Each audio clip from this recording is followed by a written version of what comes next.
Hello and welcome back to another Alternative Idol podcast. I'm Terry and I'm joined with my colleague Garry from iDOL Shit. Hey guys, what's up? It's been a while. How's it going? And a resident friend of the podcast. I don't even know. Are you like Resident friend. resident friend of the podcast? I'm not even a colleague. I'm just resident friend. He's that guy that shows up sometimes to like when they drink tell all me the like milk in the fridge. when they tell me like 40 minutes beforehand. Oh, do you want to be on the podcast? Like, Pretty much. Okay. He's Yeah, the John can't make it. he's like the That's why we substitute always teacher ask that you for don't Kris. like but you need. Right, it's Kris. Yeah, Kris is here anyway. So good times. Thank you. John for would have anyone. been here, but he had some work stuff come up, so he sends his apologies. I'm sure he'll be on the there next would one. have been news and everything. Yeah, there would have been news. So originally I had a proper podcast actually planned out, but that didn't work for obvious reasons. Because usually when we do the news, I like to do it with John and Garry, because that's usually the OG trio, the OG beasts, as some people like to say it. But I had like no time to like watch or really listen to anything this week because I'm doing overtime at work. Yay! yeah, I mean it did mean that I had to essentially make a whole new podcast during the day today. So there's all new slides and all new fancy eye candy. So as much as you're listening, it will be a feast for the eyes as well, which makes a change, I guess. Don't overpromise now. I know I've really hyped it up now. I'm sorry if it's not good, but I did my best. But yeah, thanks for everyone who's joined us on short notice. You guys are awesome. Seems like more people are trickling in now, so it's good to see you guys coming in. It's good. It's good. I'm happy you're all here. Hello. It's been a while, as you guys know. Last month. Well, last month. Yeah, last month. Last month. Okay, It was only last month. It was like 2 weeks ago we got back, dude. Yo, hello to everyone in chat. So yeah, last month we headed over to Tokyo for about a month. For about a month for me and Garry, and was it 2 weeks and a bit for you, Kris? Something like that? It was like 15, 16 days, something like that. Yeah, something like that. So that was it. It was a good time all round. Let me change it to the welcome screen. So it looks like it's started. Yeah. That's a good point. Sorry to anyone who didn't know. Do you know what? That's like a running joke at this point that I forget to put the welcome screen on, and I always faff about. We don't have a start or an end screen, guys. What are you talking about? Well, yeah, that's true. I think I made a thank you screen. We'll find out. It might be like The Sopranos, and it just goes to black like mid sentence, like it usually does. Oh jeez. But yeah, I ended up just using like a picture of Burst Girl that I took while there was at Shibuya Cross FM. So that was quite cool. I can't remember why we was there. What was we doing? What was we doing after this? When we were on the train, me and Ethan ran into one of the Japanese necro fans. I forget his name, but he speaks pretty good English. And he told us like, "Oh, Burst Girl are doing their radio show, and I'm heading over there. Like, do you want to go?" So we were just like, "Oh, we're gonna go to this radio what was show." after? So was this? It was after this? Was it Necro's Halloween show? Ah, it was. It was Samhain. That's why they're all dressed up, like because it's Halloween. I remember. Yeah. Okay, cool. Yeah, I remember. This was. Was Garry here for this? No, you weren't. Was you? No, you guys didn't say nothing, so I was just like, "Oh, cool."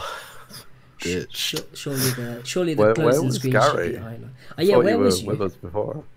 I wasn't with you guys for that. You guys, I don't know. I think you guys were going to Shibuya early for some reason. Oh no, we went to we went to go to the arcades. Don't you remember, Kris?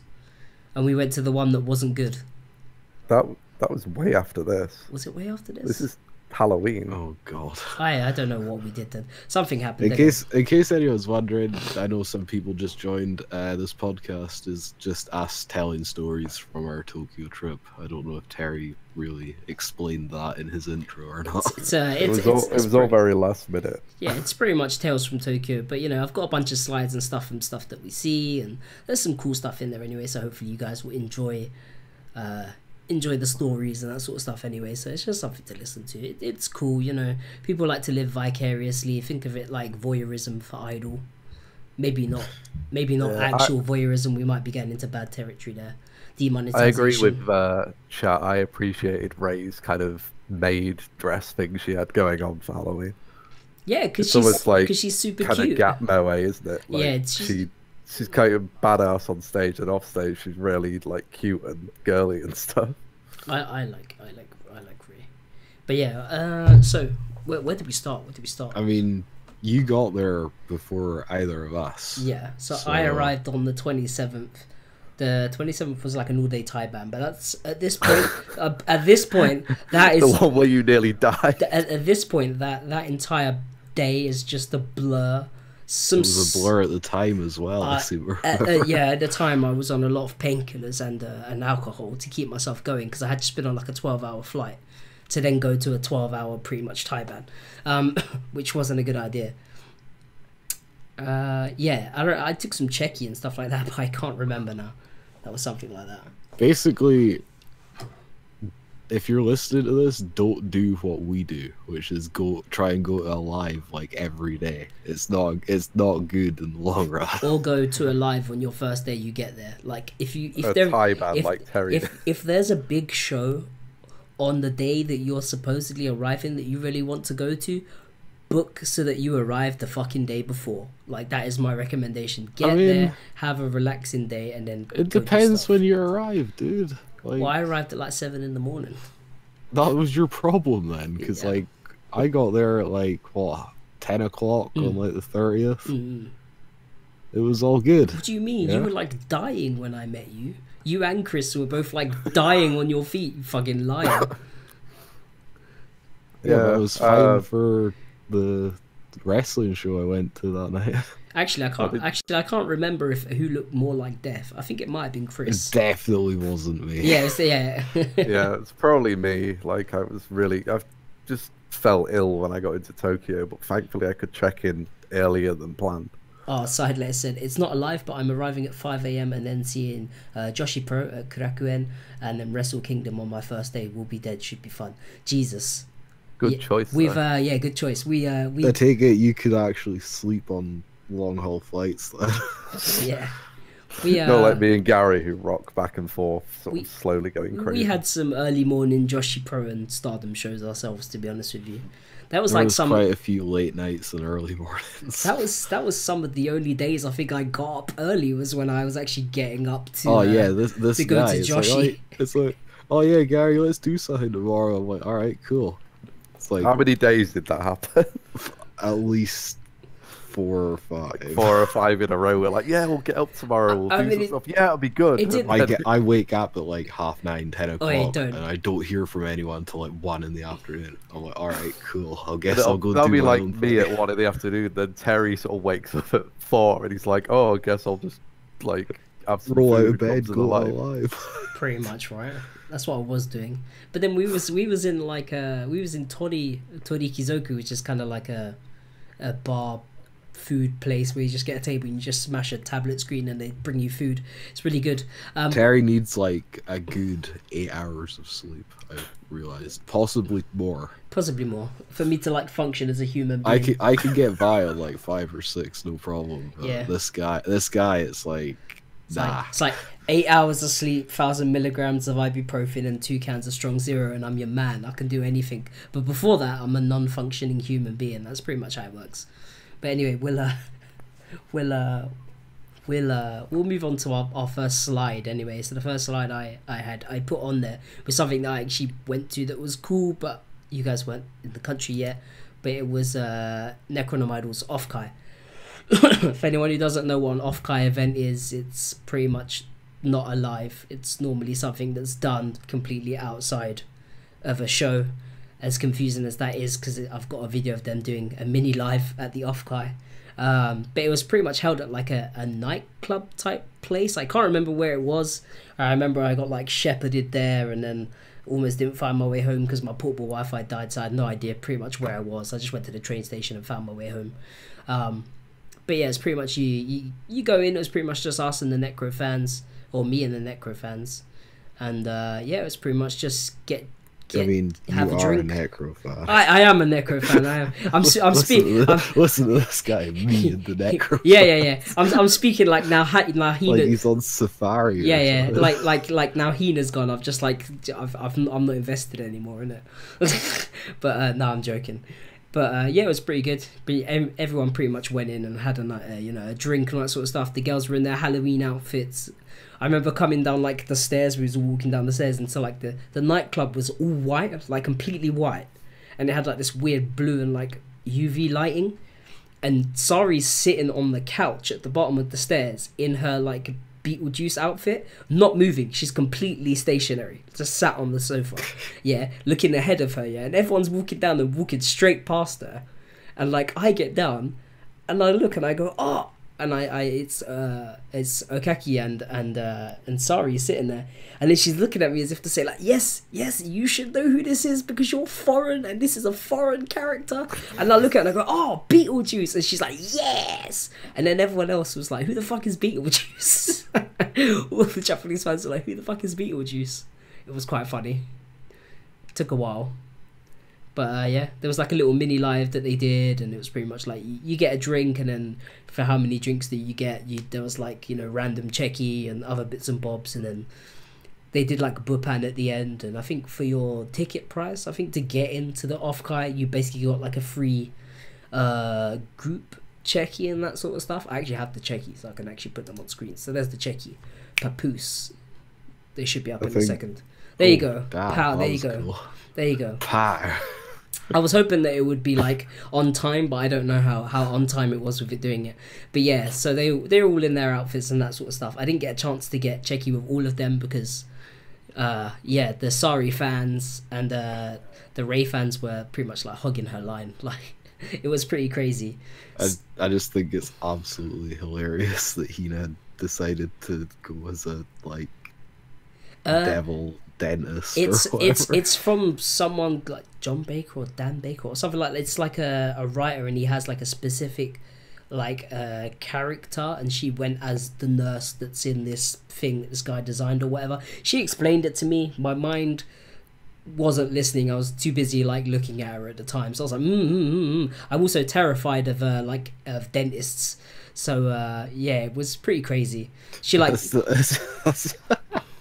it's just hilarious to me that she went as like the one thing that you're legitimately scared of. Yeah, legitimately scared of. And she had like these massive tongue things and like a hammer, and the Japanese fans were like trying to like corral us together to talk and that sort of stuff, which was quite funny. I'd already seen her like literally the day before and like that day, so like it was fine.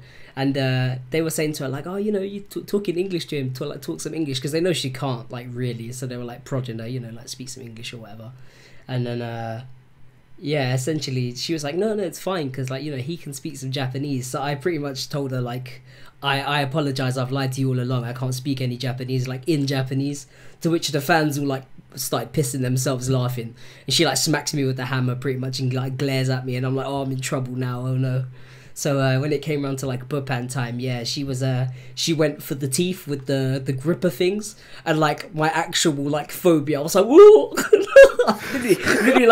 nearly like ran away, and I said to her like, I'm actually scared of like dentists, and she was like, oh, you actually? I was like, yeah. I was like, you look very, very, very nice and cute and sexy and whatever else I'm gonna say in that outfit, but I'm terrified of nurses and dentists, like especially in that style and like anything to do with teeth. So like yeah, like, and she was like, okay, we'll do that in the checky. So I like covered my mouth to like make myself feel safe, and she was so menacing. I was like, this is ridiculous. Then I went to Okaki next actually, and she was like, oh, you know who I am? And I was like, oh, you're the nun from the Conjuring. And she was like, yeah, because obviously you guys probably know that Okaki's like a big fan of like horror movies and that sort of stuff, right? And I said to her, oh, you know, like I said, what did I say to her? I was like, oh, you know, if you've watched The Conjuring, or is it Insidious, or one of them, like she like chokes someone when she like does it. And I was like, oh, you know, we could do that for like the pose. So she was like, yeah, sure, okay, like let's do that. So like that ended up being my pose for that checky. She found that quite hilarious. And I don't think I checkied with Himari before. I think that was maybe my first time checking. She was like, oh, I'm a fox girl, so I should get a head pat. And I was like, yeah, okay then. I was like, but you have to pat me on the head. And she was like, no, wait, you're supposed to pat my head. I was like, I think it looks better if you pat mine. She was like, yeah, okay. So she like patted me on the head. was like, there you go. I was like, how the fuck am I gonna pat you on the head? I'm gonna look like I'm trying to like dunk a ball at like basketball or something. It's gonna look stupid. And then man's going for a slam dunk. I know, just to like reach her ears or whatever on her costume. And then the group checky, Ricky was just like, oh yeah, you get the group checky for free. So like my face in the picture is pretty much me being like, I get this for free? Sick. I was like, wait, what? I don't have to give you tickets for this. I get this for free? Sick. So yeah, I wasn't really prepared for the group checky, but I got it anyway. So I was like, oh, I can't really complain. That was pretty cool. Yeah, that was the off guy, and then my internet died, and then I had good fun like getting home, quite inebriated with no Wi-Fi, on like probably like I think it's my second day like back in Japan, but yeah, it was good fun. It was good fun. What did we do after that? Because the next thing I have on the list is. Do you know what pisses me off, Chris? What? What's that? Like actually pisses me off. What? This guy went to see Zenkimi and he didn't even fucking remember. No, I did. But the problem is I couldn't find a picture. I couldn't find anything. There's no pictures of it. How was seeing Zenkimi? I might see them one day. But I mean, they it was never seemed to tour. I mean, it was fucking amazing. It was like one of the best concerts. But the problem is I have no proof of it because there's no pictures, there's no videos. I've got Checky with Mishiro, but I couldn't just put them on the screen. It would have just looked weird. So I was kind of like, oh, that kind of sucks that I can't really talk about it because there's no like stuff to show really, which is kind of annoying. Yeah, I don't know. Kodomo seemed really weird. Normally they take a picture with the audience. There was no picture with the audience at the show at all. Probably forgot. No, I think it was because they did it in WWX, which I hold however many people, and like it was maybe like half full, if that. And I reckon maybe it just looked like strategic. Yeah. I think maybe picture. It wasn't quite full enough because it was quite last minute that show that they announced that. So yeah, I don't reckon they took a picture for that reason. But the girls look great though in their Halloween outfits. They were like kind of like undead. Must be nice, Chris. Undead Lolita doll things. Apparently there's like loads of them and they like base themselves on certain ones or something like that. But yeah, anyway, the next thing I can actually talk about, and you boys were actually with me on this one, so we can talk about Necros. Yeah, you were at the Samhain show. Oh yeah, we were at this. He was at this with me. This was like my second day in the country. Yeah, man. This was for... I think. This is Halloween, bro. Halloween, yeah. Yeah, second day. Can we talk about how much of an arse ache it is to get to venues during Halloween? Get anywhere. Halloween in Shibuya. In Shibuya or like Shinjuku, yeah. It's pretty much ridiculous. Yeah, it's pretty amazing. Like everyone comes out in their costumes and stuff. But like you look on Google Maps and you're like, this venue is like 200 meters away from me or 100 meters away from me. It should be like a 5-minute walk, if that. Yeah. No, it's like 20 minutes. Yeah, it's like 20 minutes to half an hour, just because you cannot get through the mass of like bodies of people. It's ridiculous. I mean, there was some interesting Halloween costumes, so I guess. Boy, there definitely was. Or do you remember the people that were like cosplaying as homeless people? That were like just laid out on the cardboard, and I was like, I met up with you guys at the venue, so I don't think I saw that. Maybe you didn't. I do remember seeing several young ladies wearing pretty much nothing except for that police caution tape. Oh yeah. There was some good outfits. I think Mino from The Mistress did that, but with duct tape. She made like a duct tape bikini outfit, which was pretty cool. I remember I'd only been in the country like an hour and I was like, Jesus Christ, what are these Halloween outfits? I think we've killed chat. Yeah, I don't know where chat's gone. Chat don't know how to react to this. Yeah, let's just say that the whole like thing that Japanese girls are timid and modest and all that sort of stuff. Nah, fuck that. That's bullshit. That's not in Tokyo. That's 100% bullshit. Like they were all living it up. I mean, there's plenty of people in like more like subdued, costumes, but there are also plenty of people that were going wild, as they would say, I guess. But anyway, back to this Necro so this was like Necronominal's Halloween show. Mm-hmm. They were the only iDOL group on the show, I guess. How did you end up enjoying the bands in the end? Well, there was one that I thought that you liked. Kinoko Hotel, good, but you know, I mean, if I'm being, like, I'll just come out and say it. I don't care. If Sari and Hina's graduation didn't get announced like a week before this show, I would not have gone. Oh, right. Yeah. Yeah, probably not. I probably would have gone anyway. I think I would have gone to Pikarin or Hikari Sheena, as she wants to be called now. Her Halloween show was just next door, actually, in Garrett. It was literally next door. Do you remember that drunk guy? We were talking to that drunk guy who thought we were queuing for Pikarin. Yeah, he thought we were queuing for Pikarin, and we're like, no, this is for next. No, it's like the next building along, and he's like, oh no, Pikarin's here. No, she's in the other venue. It's like, this is Cyclone. It's like Japanese guys are like, this is Cyclone, this is Necronoma. He's like, got it though. No, Cyclone. It's like, oh shit, and then he just kind of wandered off, which is like, fuck's sake. Wandered off with his like can of Strong Zero in his hand. Don't. He like spotted that we had cans of Strong Zero. He's like cheersing Kris and. Yeah, he's like giving me bar snacks and stuff and saying he wants to be friends with me. I'm like, cool. Well, Cyclone's good because literally directly outside the stairs to Cyclone is pretty much a combini filled with all manner of alcoholic beverages, and they even have bins directly outside that you can just chuck your cans in. So, but like, don't stand there. Definitely don't stand in front of the combini. No. Especially if you're a foreigner. Yeah. It is kind of confusing though, because the like stairs to go down into Cyclone, there is also a massive Garrett sign above them. So. Oh yeah, because Garrett's the next building, but Cyclone's below. Yeah. You'll find like with a lot of the venues in Japan, it's like venues upon venues upon venues, and just like, okay, so which one of these? I think there's a venue later on that we'll be talking about that's a fucking mind fuck. You know, it's like 3 or 4 venues all in one building. You can get like go and get it. Oh yeah, we'll talk about that later. This I can't remember the names of all the bands. Ryukatsu Blizzard, as chat says. Were they the ones in red? I can't remember. So.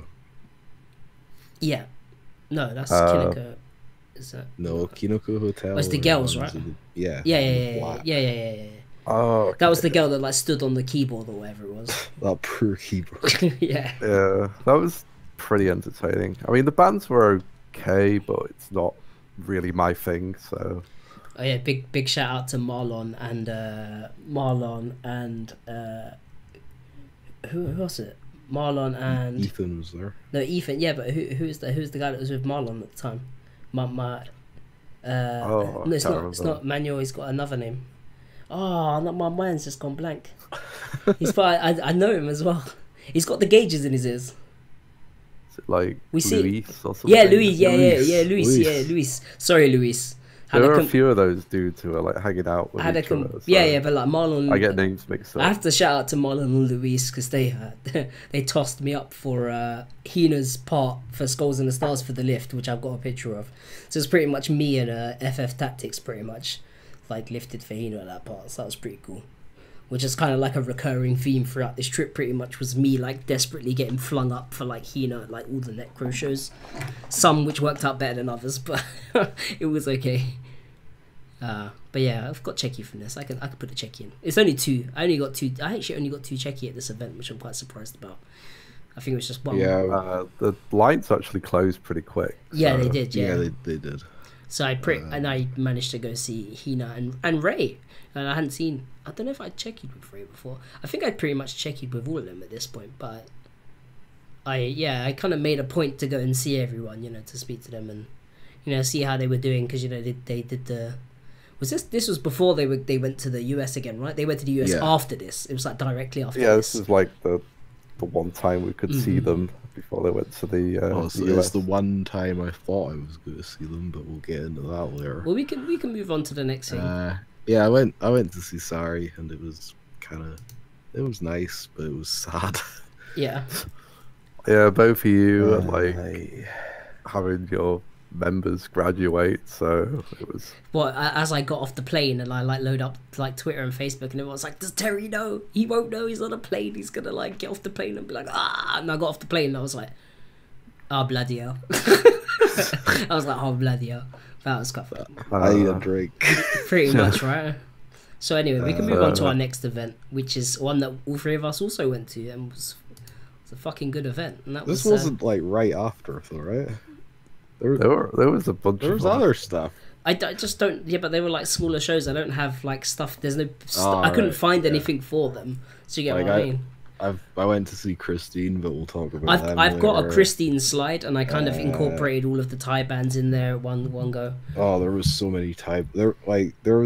We went to a Thai band, and then like 3 days later, the same Thai band was happening at a different venue. Crazy. That's the reason why I couldn't make slides for the Thai bands, because there was just too many of them, and like my brain just couldn't deal with what happened to all of them. Like I looked at the lineup, but I'm like, there's maybe 2 groups that are different. Yeah. But anyway, should we talk about Garuda's birthday, because it was. Well, what was before this? Was it Black Hole or something that we went to?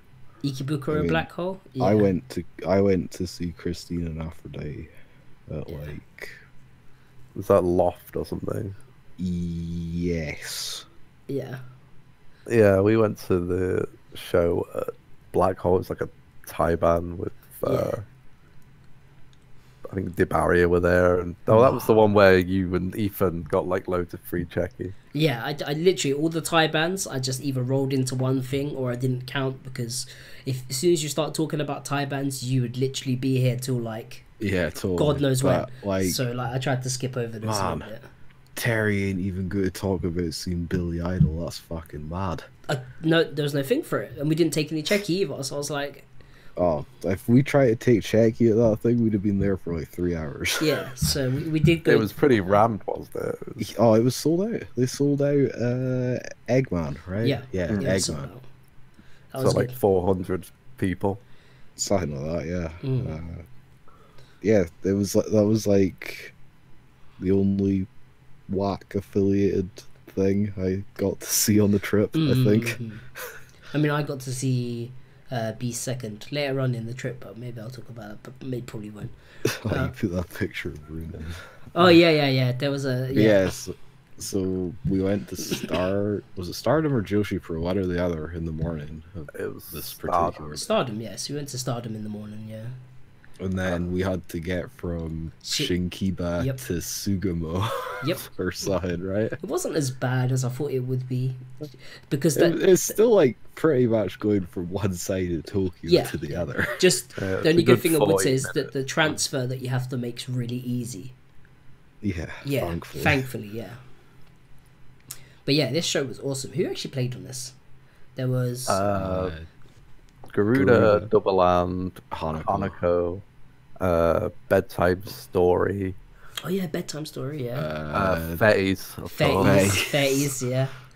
That was interesting. Totemo Yui or something, is that her name? Oh yeah, something like that. Yeah. That other girl that I can't remember the name. Was it Nameless? Did Nameless? No, Nameless was there. Yeah, she was there. Yeah. Yeah. Yuffie and Tama did their Yuffie Tama thing. Yuffie Tama did their thing as well. Yeah. I can't. There was probably something else, but I'm forgetting. Yeah. Oh, we had the Rukatama curry, of course, which is what you actually tried the curry. No, I didn't. I didn't. I can't remember why. Did any of us try the curry? I did. It was pretty good. I didn't have a chance. I should have tried it, but you know. Yeah, I was in the bar when they were like doing the curry, and somebody was on stage, so there wasn't that many people around. So I ended up just buying some curry and just talking to like Tama and to a lesser extent Rune, because she doesn't really talk to me. Definitely getting demonetized for that picture. Can we talk about Fetty's gift to Yuffie? Well, they got her a gimp. They got her a gimp. Yeah, they bought a gimp on stage, and then they had like a big set loads of candles in like the shape of, I don't know, a birthday cake, I guess. Yeah. I thought it was maybe like a bouquet kind of thing. Something like that, yeah. Something along those lines.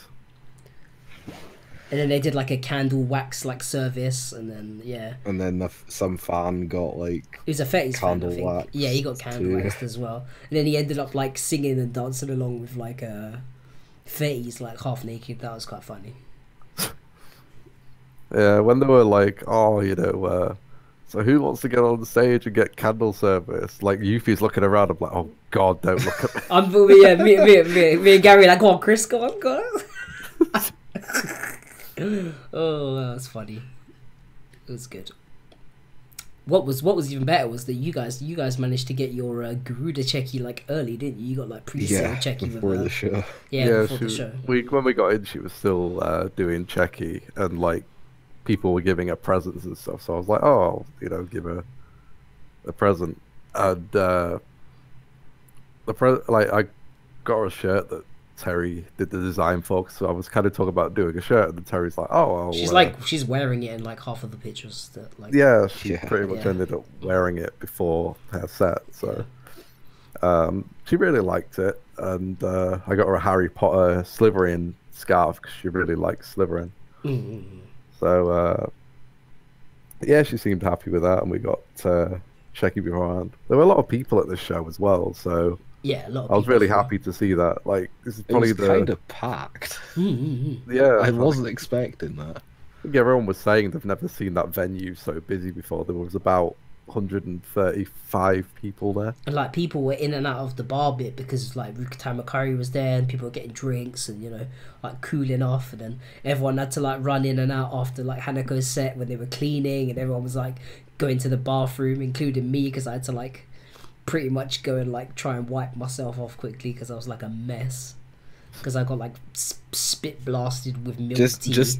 Just to clarify, that picture that you guys are seeing on the video isn't Hanako vomiting in Terry's face, okay? Oh yeah, so she points at me and calls me over, and then she goes milk tea, like it's milk tea, and I was like, it's fair enough, like okay. And then she just pretty much like thingies it, and I was like, oh, I'm gonna get fucking blasted. And I was just like, threw my arms back, was like, go on, whatever, let's do it. And then I got blasted in the face, and then just to take the piss, because like I wasn't in like a Hanako t-shirt, she was like pretty much like, who is this? Like pointed at me, she's like, that Dadika or something like, she's like, who is this? This finishes with Garry. Yeah. She's like, who? And then when I went to see it, she's like, oh, I know who you are. She's like, I thought it was funny. I was just like, that's cool. Yeah, so I guess all the acts there, like, what did you think of everything? It was really nice to see Saki again, and Niaru, who's one of the Japanese Double Land fans who actually came over to London. He was kind of short guy. He always wears like a bandana. He kind of wears like racing shorts and that sort of stuff. Like, yeah, he looks like he rides bikes, if you get what I mean. But yeah, he's really, really cool. As soon as he spotted me, he's like, oh, Terry. I was like, oh, Niaru-san. And then we went pretty hyped for Sari's set, and then we had a quick Saki's set. Sorry, I'm like half asleep. Saki's set, yeah, and then said, oh, it's nice to see you, and that's was like, oh, there you are, in the picture. He's literally stood directly behind me with the shades and the bandana on. I'm just to the right of like Yuffie, just to the right in the picture. Yeah, Fatties was an experience. Fatties was definitely an experience. Hanako was also an experience. Yeah, definitely an experience for Hanako, I tell you. Well, we'll be talking more about Hanako later on because we did actually see her another time. Even though we thought we'd only see her once, we didn't end up seeing her more than once, which was interesting. But I was just kind of bummed out that like we didn't get Mel and Batake, A little bit, right? Yeah. Considering they were all there. Even they didn't seem to understand why they weren't doing it. Well, when we spoke to her at the next thing, we were like, oh, your birthday, like, why didn't Mel and Batake play? She's like, they did. No, they didn't. What do you mean? I was like, Mel and Batake didn't perform. Why? I was like, because Nakamura wasn't there. She's like, oh yeah. For fuck's sake. But then like I talked to her later in the trip, and I was like, oh, you should do Mel and Batake and Garuda for next year's birthday show. And she's like, oh, I'll be so tired. I mean, did she already get on stage like numerous times anyway, like during this like thing? 3 times. Yeah.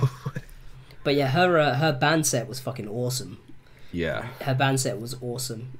She definitely. Yeah, she plays with a full band. I'm pretty sure they're all members of other bands that she. Oh yeah, she said who they were. Yeah, And bless her, like after she'd like, was it like halfway through her set or after she'd done her set, and they brought out like the cake and the flowers, and you know she was like trying to, you know, get her like sort of like speechy thing type out, and she just ended up crying like every 5 seconds.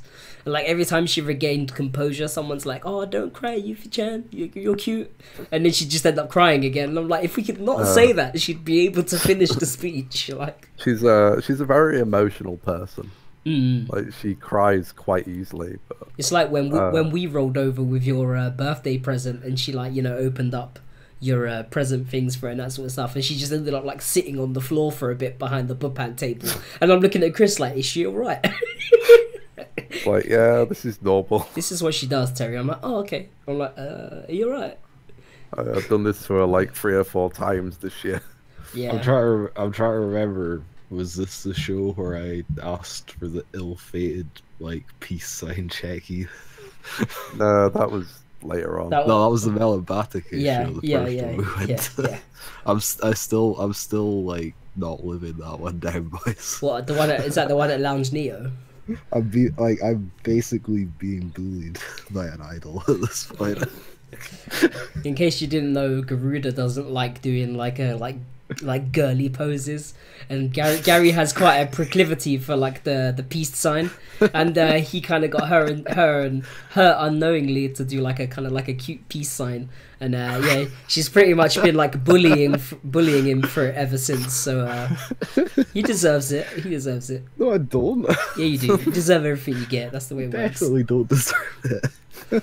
Bullying you by reading through all your stuff and then telling you about informing me of it on Twitter and in person. Yeah. Oh, Garry, I read that thing you wrote about me the other day. You're just like, oh, Jesus Christ. Oh, God. What's the next thing coming up? Was there anything in between the 2 things that I have here? Was there anything in between? I'm sure there was, but I think it was like Taiban stuff. Garuda's birthday and it was pretty much Taiban stuff. We got there and it was a Taiban with like Juju and Hamida System. Garry went to wrestling. Oh, and then after the Halloween Taibans. show, there was a couple. I went to like Black Hole and a show at Motion, I think. Oh no, that was later on, maybe. Yeah, so I went to see Master of the Fermenting Dregs one night when you guys did something else. Was that when we went to Black Hole? Milky Way. Oh, Milky Way maybe. Or was it Black Hole? I don't know. That was whatever the was it. I can't remember.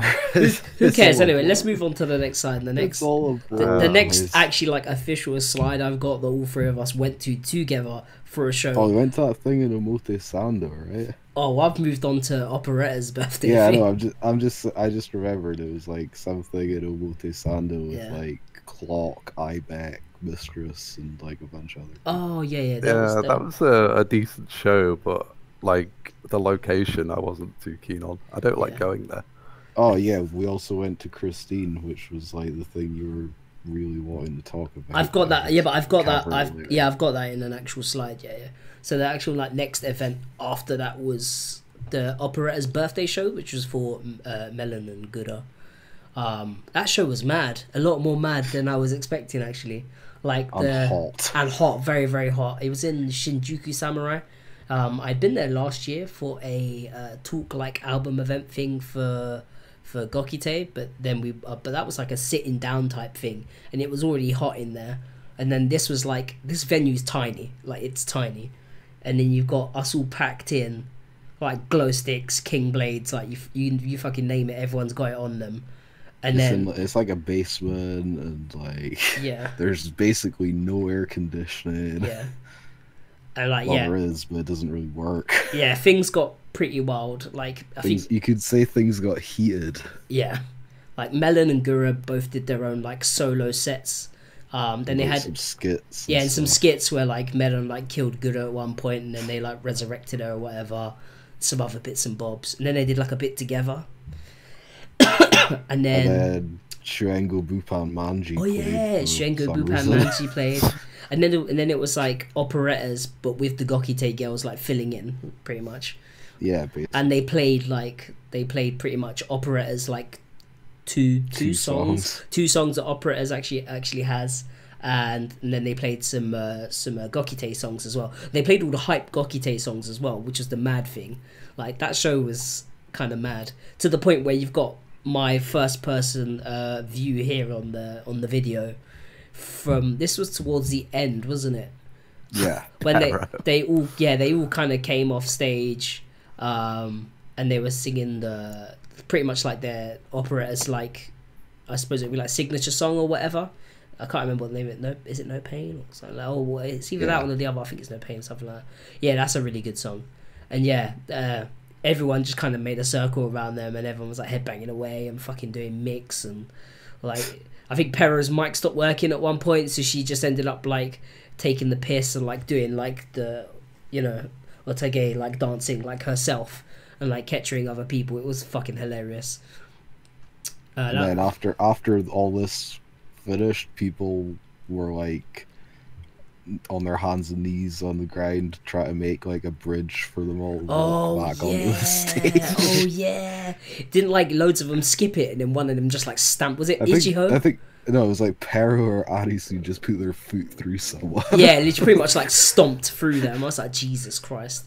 I ended up getting one checky after about, I don't know. I think, didn't you manage to checky with all of Gokite? I went to Ichiho, Pero, and Arisu in the time it took you to move like maybe 8 feet. Yeah, to Meron's line. Oh, Gura's line, yeah. So I ended up getting a checky with Gura in like her like Kuma bear outfit thing that she had. She's like super cute.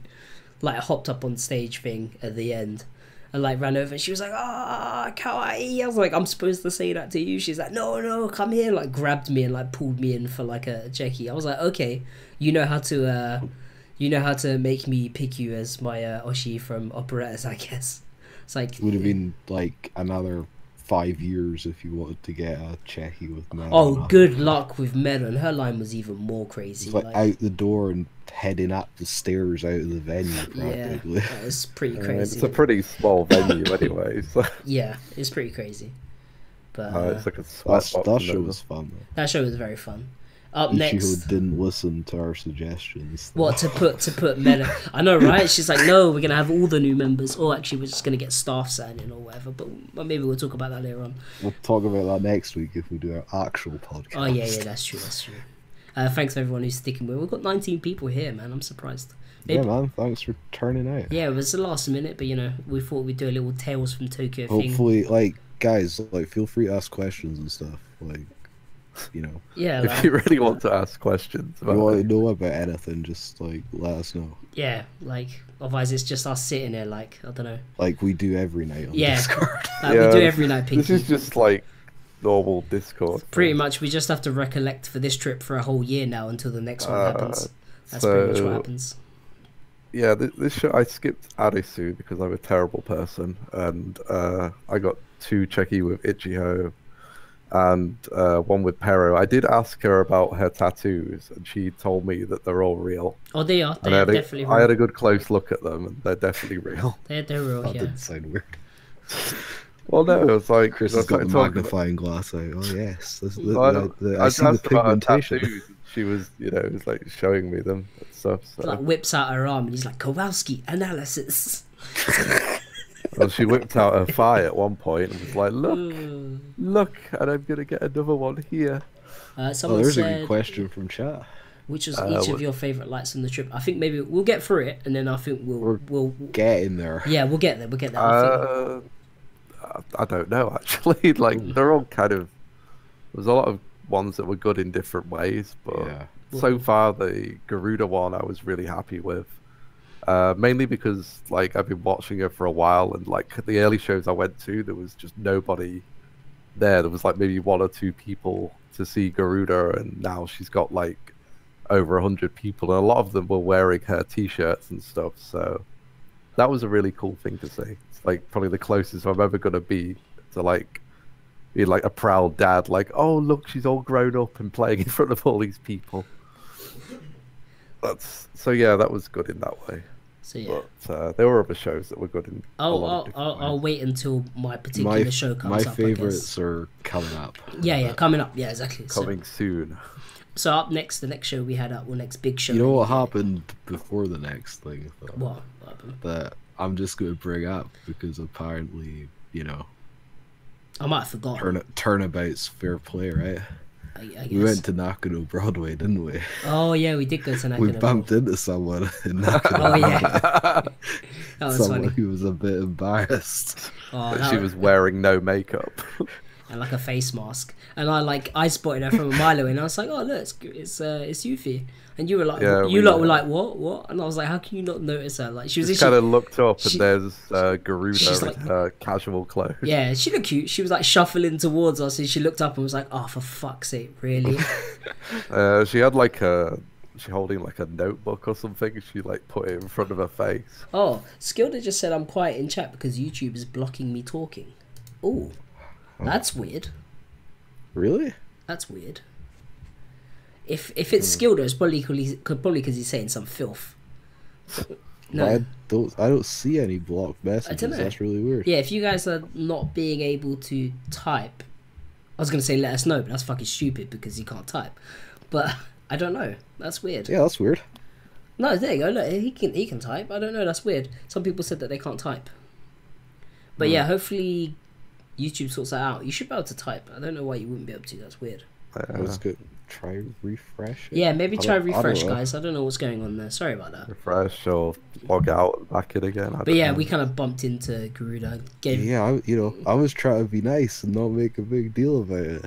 I mean, so yeah, I literally. Terry's like, oh look, it's Yuffie. No, I didn't. She literally walked towards me, and I literally just was like, "You alright?" She's like, "Hi," blah blah blah, and then that was it. And we let her get on with her stuff. That happens all the time when I'm with Terry though, because he always manages to like spot random idols, and he'll be like, "Look, it's so and so." Or like, when we walked under the bridge, and like Omochi like walked past us, and he's like, "What? Where?" And I was like, "The fucking person with the bright pink hair that like stands out from like a mile away, and it's also tiny." And he's like, "Oh." And it's like, yeah, there's loads of people. Or I ended up walking with Rim from Burst Girl for like ages, and I was like, "Oh, that's Rim from Burst Girl." Oh, Miyako was the Necro Halloween show, right? So was Ameba. Yeah. So was Ameba from Hamida Or System. Ameba like bumped into her, and she just like kind of nodded at me. Yeah, you just kind of see them, and you're just like, "Yo, like I'm glad that you're here and enjoying this as well, because I'm about to enjoy this too." Cool. Another idol was at Necroma, and I asked her about it, and she got kind of angry at me. Oh, she had an incident. Because she had an embarrassing incident that I kind of rectified, but it might be kind of embarrassing for her, I guess. Yeah. Was it Miyabi? Was it? Yeah, it was Miyabi, known as the Queen of Drugs. Yeah, she was in the queue in front of me for Hina, and I don't think she realised that she needed a ticket beforehand. So when she walked up to Hina was like, "Have you got like a checky ticket or whatever?" And she was like, "No." And they were like, "Well, you need a ticket." And she's like, and she's like looking around, and he's like, "You're gonna have to like go over to like the Bupan table and buy one and get in the queue again." So I like quickly tapped her on the shoulder, and I was like, "That's fine. I've got like two spare tickets. Like it's fine." I had so many at that point, it didn't even matter. So I just ended up giving her two. And like Hina was like, "Oh, thank you." Like, and she was like, "Oh, thank you, blah blah blah." And she's just like, "Oh, I'll give you them back afterwards or whatever." And I was just like, "Oh, okay." Like, didn't fucking give me them back though. but I wasn't expecting them. It's fine. Oh dear. But yeah, I saw her at another show, and when I did check-in with her, I was like, "Oh, you were at the Necroma Halloween live, right? You talked to my friend," and she kind of went quiet. And she was like writing on my checky, and then she handed me the checky and was like, "I wasn't at the Necro thing." I was like, "Oh, okay." So like, she looked very very upset that I'd brought that up. So, yeah, if you see idols making mistakes in public, never bring it up. Like, yeah. Not her anyway. She gets a bit uppity about it. That's your own fault. You shouldn't have mentioned it.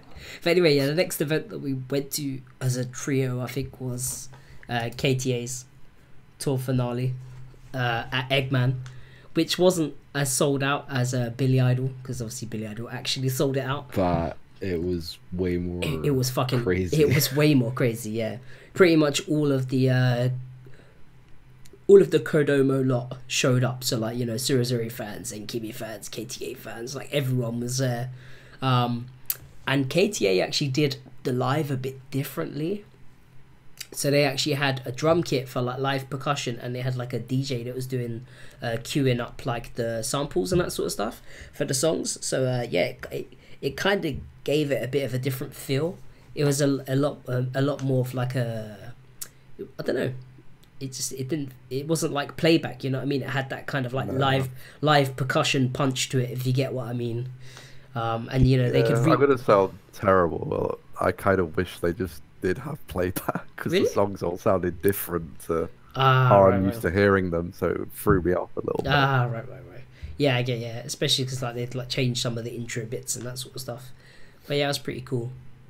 But yeah, that was a really, really good show. That was hype. I managed to get quite a good slot on at the front of the barrier. I was kind of off to the side, but I was at the barrier, so I was happy for that. Yeah, I can see you on the picture. Oh yeah. I'd like this. This was like when they took the picture. Don't you remember? They did like an encore, then another encore, and then like and then they just came back out and did one song. And like the picture was after that, and it kind of got a bit confusing because I was like, "Are we done? Are we done? Am I waiting to go get like, you know, Checky or?" And then they're like, "Oh, we're coming out. We're doing another fucking song." And I'm like, "Wait, how many fucking encores are there?" You know, they came out. Texas leaving. Oh yeah, they came out a whole bunch of times, and they did like a whole talk for about half an hour or something. Oh, when their manager came out, he's like, you know, I'm the what do you say, new KTA manager, or I'm the, you know, the new guy who's like managing KTA properly, and he's like, you know, blah blah blah, and he's like, you know, it's debatable. Yeah, or whatever. But he's like, you know, we'll get to that. He's like, I'm you know, Kotetsu's moving to Surezure. Blah blah blah. Like everyone starts. Everyone's crying. like, yeah. Oh, the Kotetsu fans were literally at the back, like crying, like hunched down. There was like people like on their knees, like at the back, crying. I'm like, well, this is a bit awkward. Yeah, and he's like still having to talk, and he's like, you know, she's transferring as of, you know, this date or whatever. We've got one last show with her, blah blah blah, and like Kotetsu's really happy about it, and you've just got her fans in the background, like actually like wailing and crying, like openly sobbing. Oh yeah, openly sobbing, like people like consoling them, and like people headed to the bar to get drinks and stuff like that. Yeah, there was a bunch like standing all around me. It was kind of awkward. Yeah.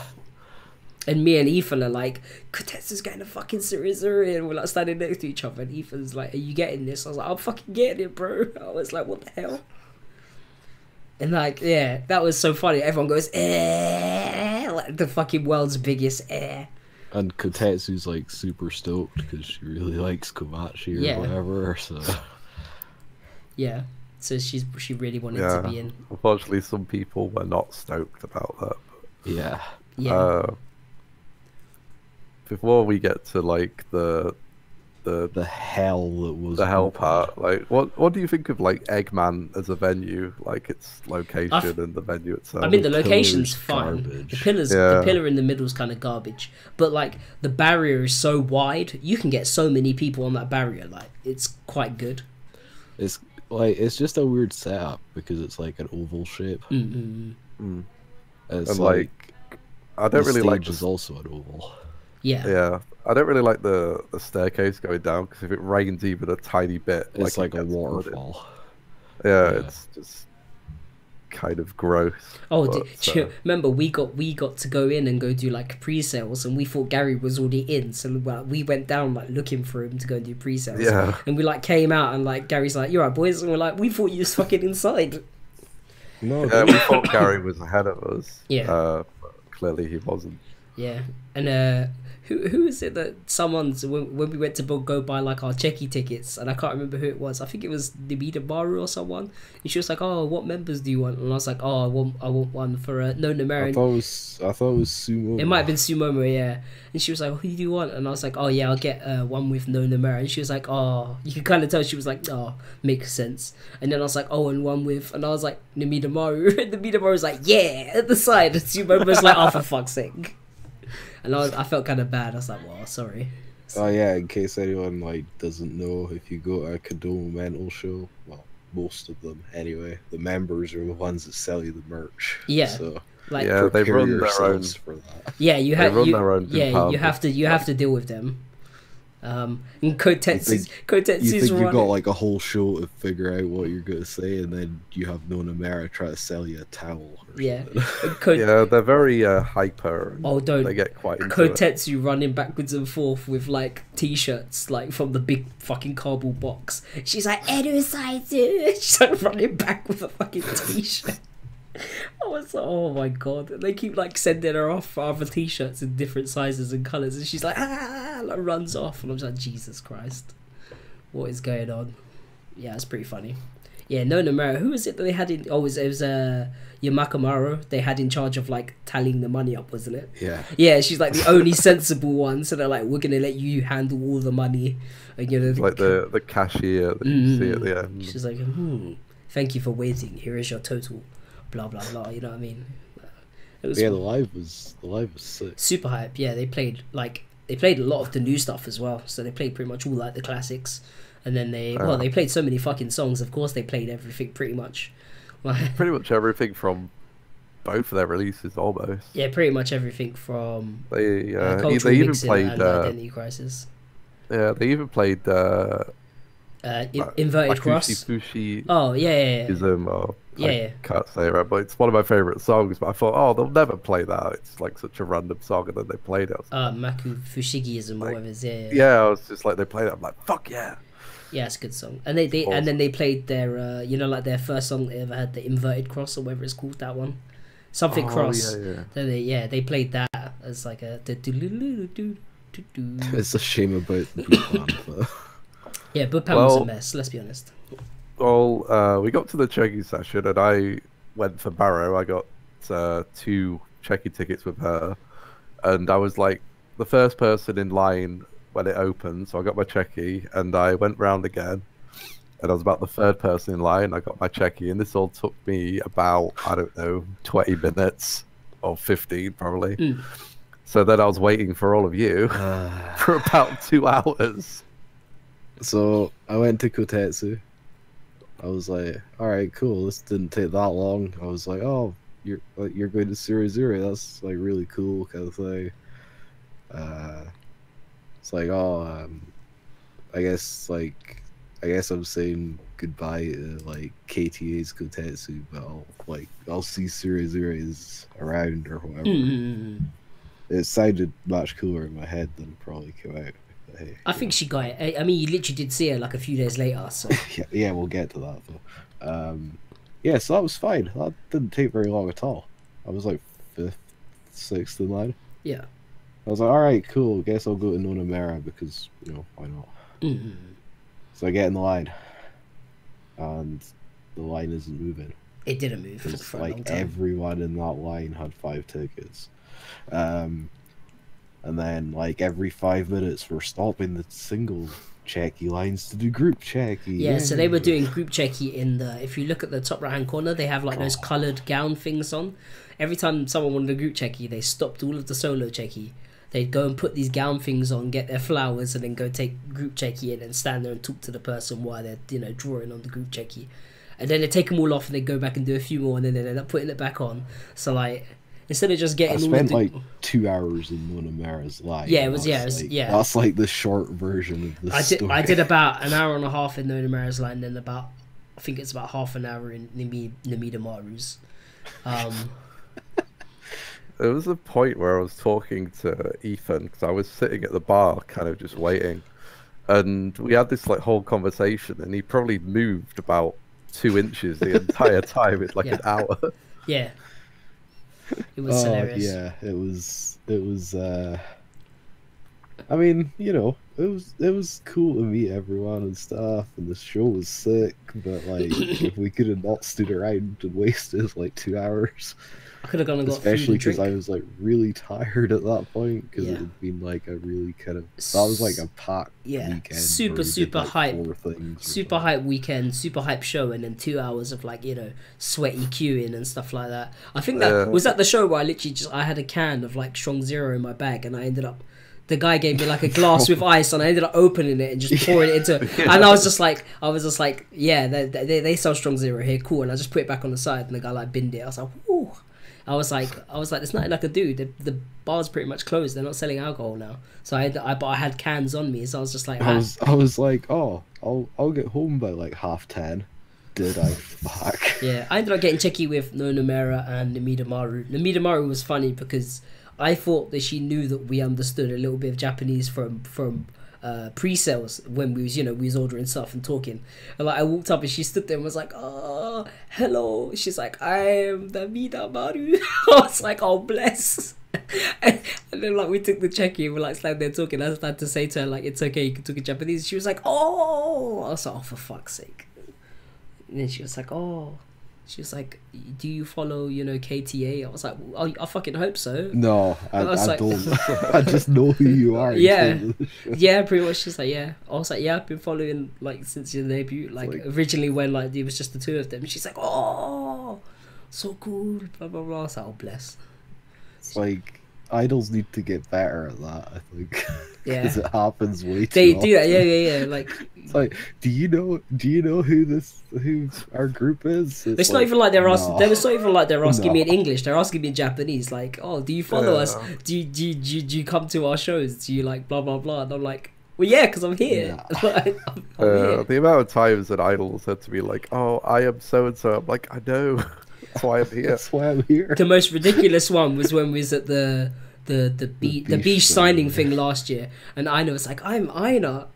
Like, do you know Bish? Yeah. And I was like, I just dropped 10k yen to do this meet and greet. Yeah, I fucking better know who you are, because otherwise I'm an idiot. Like, oh, that was hilarious. God.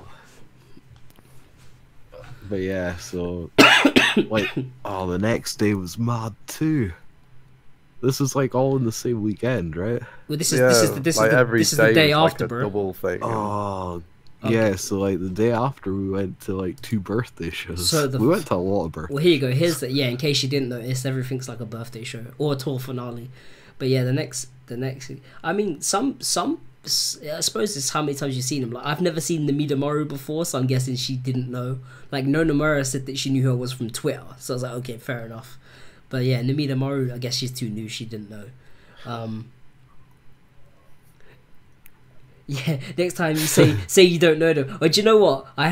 There was only one time where, who was it? We was like somewhere and I was checking with someone. I was like, sorry, I don't actually even know your name. It was when one of the girls like offered me like a free checky, and I said, yeah, all right. And I walked over there and we were like talking, and I was like, I don't even know your group's name or what your name is. Like, what's your name and what's your group's name? And she'd like give me like a flyer, and I was just like, okay, cool. That kind of happened to me. Like, I was really into 8-Bit Brain. I saw them a couple of times and thought they were really cool. So I was like, oh, I'll go get a checky. And I'm like, okay, I kind of want to checky with that girl because she's really hot, but I don't know her name. So I'm like, yo, Name wa na desu ka? Oh, I am, whatever, Mitsuru, I think her name was. And... Oh, you didn't go for the... No, wait. Wrong group. Never mind. I was thinking 403 hour. Yeah, I've seen them a bunch of times. I'm not really into them. Yeah, but yeah, this was Rin's birthday, which was our morning show. Yeah. Oh, this thing started at like 10 in the morning. 10 in the morning. What do you mean? Who has an event that heavy at 10 in the morning? Like, what? I was a mess by this point because I was really tired from the day before, and I'd also like aggravated my eyes like the day before as well. Oh yeah, Kris had that. Was that looking like he smoked the fattest bland? Oh, don't. He looked like someone like farted on the side of his face while he was asleep, and he ended up with pink eye. It looks so mad. Didn't Fetties play this show? Fetties didn't play Rin's birthday. They did play Garuda's birthday. They played Garuda's birthday though, yeah. Rin's birthday was Kantoi. Tora no Korami. Yeah, Tora no Korami. Broken by the Scream and Burst Girl. Oh, and Rin and her band, which is pretty much just wasn't it the Kantoi guys in like masks, or was it the Toranoko guys in masks? One of the two. It was one of the bands that were there. It was dudes. Yeah, it was dudes. Yeah. And there's no dudes in Toranoko. Is there not? There's not at all. Yeah, it was probably the Kantoi dudes, and yeah. And she like pretended to play guitar and sing and stuff. That was pretty funny. But yeah, this was a sick show. This was a fucking sick show. It was just so early in the morning. Like it was so inappropriate for the time of day. It's like before lunch, and like people were fucking flailing and crowd surfing and moshing. The best part was though, we like walked down the stairs and Shinjuku bars, and Terry's like, "Oh, this place is tiny." Oh yeah, because I'd never been there before. Yeah. I didn't realize the venue was like down another set of stairs. We're literally on the balcony above the venue. Yeah, there's like the bar there and a balcony. It was like before lunchtime, and like Kantoi was dropping like bass bombs and breakdowns and shit, and I'm just standing there looking at Garry like, holy fuck, like all of your fillings are vibrating. Yeah. Like, it's crazy. Yeah, they were good though. I've never seen them before that, so it was really cool. I really like Tora no Kurami as well. Yeah, you mean they were good. Like Rin's older sister, probably. Allegedly, yeah. She might not be. They look exactly the fucking same. They have a similar voice. Like, yeah, she looks like a slightly older, chubbier version. Their guitarist crowd surfed. Oh yeah, while shredding, that was fucking mad. Didn't she crowd surfed a bunch as well, right? Yeah. Yeah, she crowd surfed. There you go. Look, Rin on the left, and then the main singer, the one in the middle. Like, if they don't look similar, I don't know. I don't even know what to say. Like, they must be related, surely. It makes because like Tora no Kurami were the only one that you weren't allowed to record, right? They were like, you can't record, you can't upload any clips from them playing this show or whatever. It was pretty funny. Something like that. Yeah. Broken by the Scream was pretty interesting. I think me and Ethan ended up like going up front for like. They didn't sound that good for where I was standing. I think I was so close, and it was so loud. It just sounded fucking sick where I was with Ethan. So me and Ethan was just fucking rocking out. Their mixing's kind of hit or miss, I think. Yeah, I guess so. It's like Yo's voice kind of like goes walkabout sometimes. Oh, bro, Burst Girl's actual set was fucking sick. Like, I was like directly like at the barrier at the front, and like people go absolutely mad, like jumping on top of each other like at the barrier, to the point where like me and Ethan are pretty much having to like have to jump to like kneel on the barrier to stop ourselves from getting like crushed or thrown over. It was pretty crazy. Yeah, it probably is just the venue. Yeah, I don't think Mars in general has very good sound. Don't know, they definitely have a lot of bass. It definitely has a lot of bass, I'll give it that. I remember the present that Rin got. Oh, I had a video for that, but I don't... It was like a box that just like it turned into like a flower kind of thing, but it was like checkies of the fans or whatever. Yeah, let me see if I have it. I think I might even have it. Then there was like this little box in the middle, and it was full of more checky, and she was like, "Wait, you didn't even get me anything good." Yeah. Oh, wait, where is it? Do I have it? Is that it? That might be. What are you looking for? I had a thing of her. Everyone keep talking. So dead air. Is yeah. This is it. This is it. I'll make it a bit smaller, but this was it, I think. Oh yeah, this. Yeah, so they gave her like a cake or whatever. I had to quickly go looking for the file, but I do have it. And they were like, "Yeah, happy birthday," you know, blah blah blah, so on and so forth. And then someone like brings her down like this present thing. It was pretty funny. Where's this present thing? I really hope that video's muted. Oh, it's muted. Don't worry. It might have been like... Chat's ears are probably... No. I muted it. Oh, yeah, and here you go. And then here's this box. I got you a present. Like, look how excited she is. She's like, "Oh, what is it? What is my present?" And it like flops open. And it's full of like checky. She's like, "What? What is this thing?" And then she's like, where is it? Yeah. And then in the middle was just a big stack of checky. It was just a big stack of checky. Look at Boss's face. She's like, "Good, you didn't get nothing, bitch." She just finds that hilarious. I thought there was gonna be something well dirty in it. What? And then like just some gold shiny butt plug like in the middle or something, some weirdness. I don't know. Yeah, but yeah, there was checky everywhere. She's like sifting through the checky. She's like, "Is there like money in here or anything?" Like, it's just checky.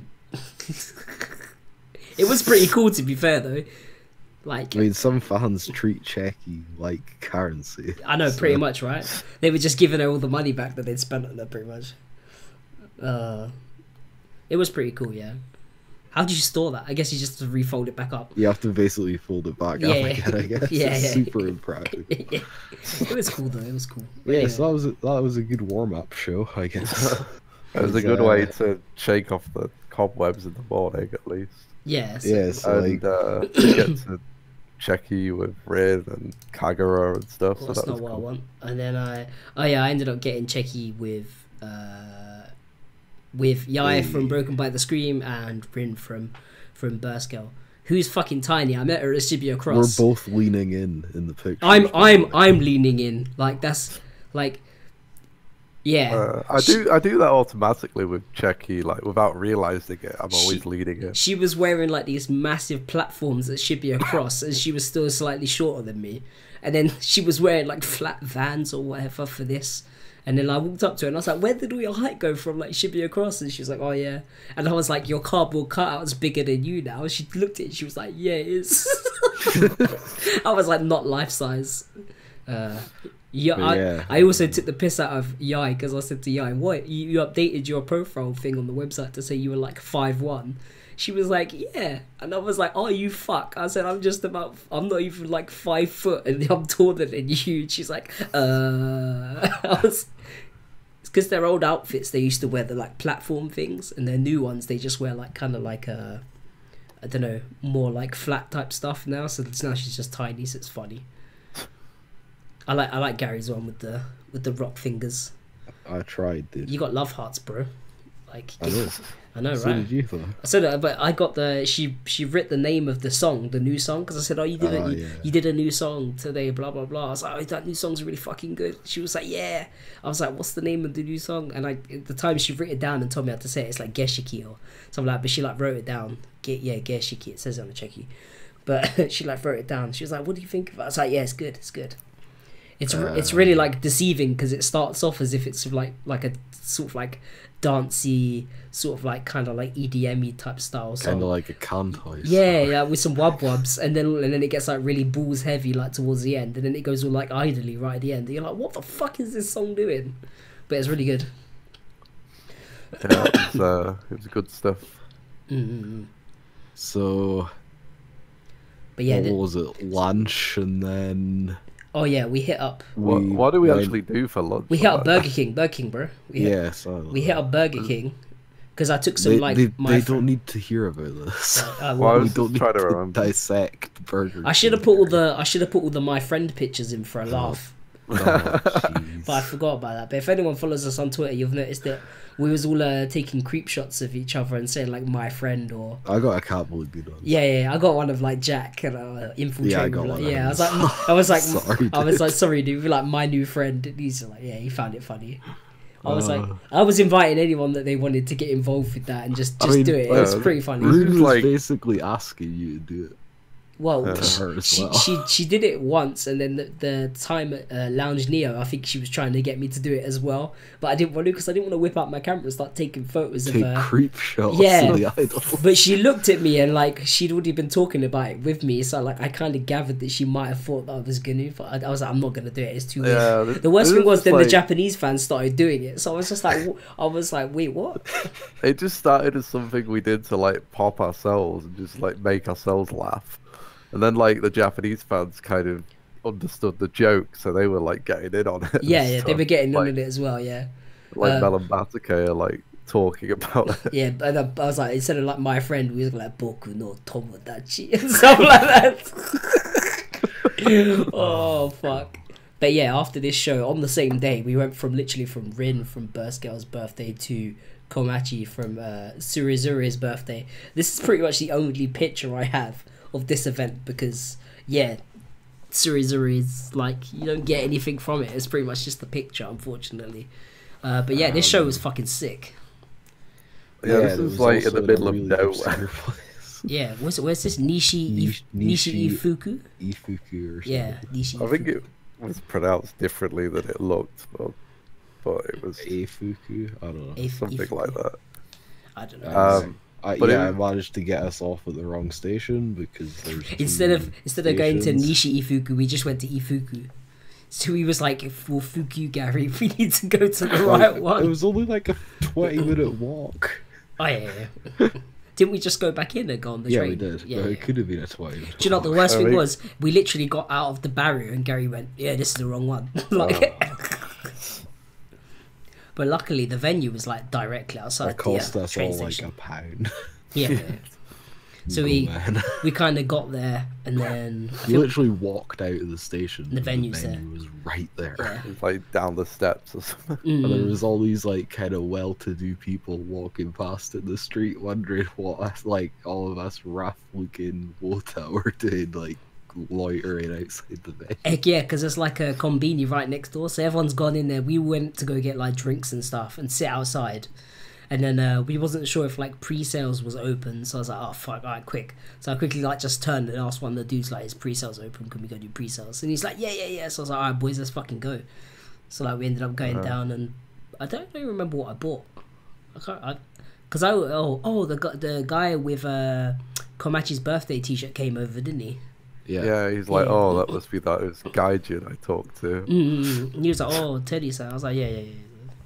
He's like, oh. Yeah, it's like they were taking like bank transfer orders, I guess, but then it was like, oh, you know, you can just pay at the venue, which was very trusting of him, actually. Like, they were actually going to show up. Yeah, I mean, I messaged him saying, look, I'm going to be in Japan. I'm definitely going to the show. Like, you know, I've reserved for it already. I'm going to be there. Like, I don't know if we could do it another way. Maybe is there any other way I could, like, you know, pay you beforehand? And he was just like, no, that's fine. Don't worry. Like, he's like, I'm making a couple extras. I'll make sure I make one for you. And, yeah, pay me at the venue. And that was awesome.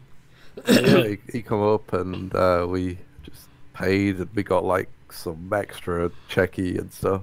Oh yeah, he gave away random checky of Komachi from her last birthday show. So we got like some like retro Komachi checky, and I think you got I think I got one from like 2 years ago or something. Oh, and you got like a birthday towel as well from like a year ago or something like that. Yeah, he kind of like came up to me and was like, oh, he had like Google Translate, and he's like, oh, I'll give you like the towel later on. I'm like, oh, cool, you know. So he come over with like a towel and stuff. I was like, okay. Which was from Suyame's birthday, I think. Oh yeah, from last year. Yeah. I was at that show. That was a good show. So yeah, at Groupon, I bought like the new T-shirt where it's like the group and it's a drawing. I don't even remember if I got a T-shirt.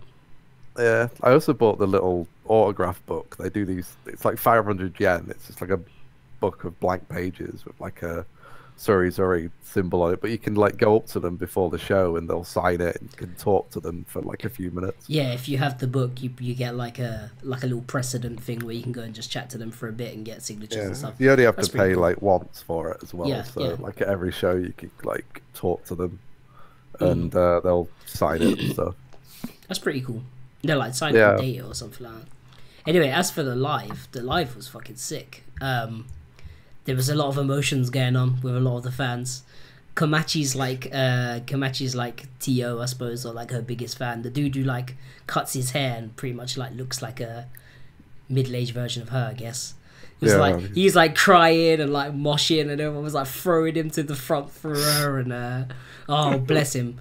And then there was like a dude that was like, he was kind of shy and he wasn't really going to like the front to like catch people and that sort of stuff. So I kind of like shifted to the one side to like kind of budge someone over, and like a bunch of the Japanese fans grabbed him and we like threw him like at the barrier with me, and he's like catcher, and I think it was May, and he just like breaks out crying, like literally just bursts out sobbing, and everyone's like patting him on the back, and like afterwards he's like tapping me and he's like arigato. I was like, yeah, I was like, it's fine. I was like, don't worry bro, like this is fine, it's fine. I don't know if he just hadn't seen them live before, or maybe he's just like quite a shy dude and he normally doesn't get to the front, but yeah, he wasn't a small guy, I guess, but yeah, he definitely seemed quite reserved, but yeah, once he got to the front he was like, oh, it was good.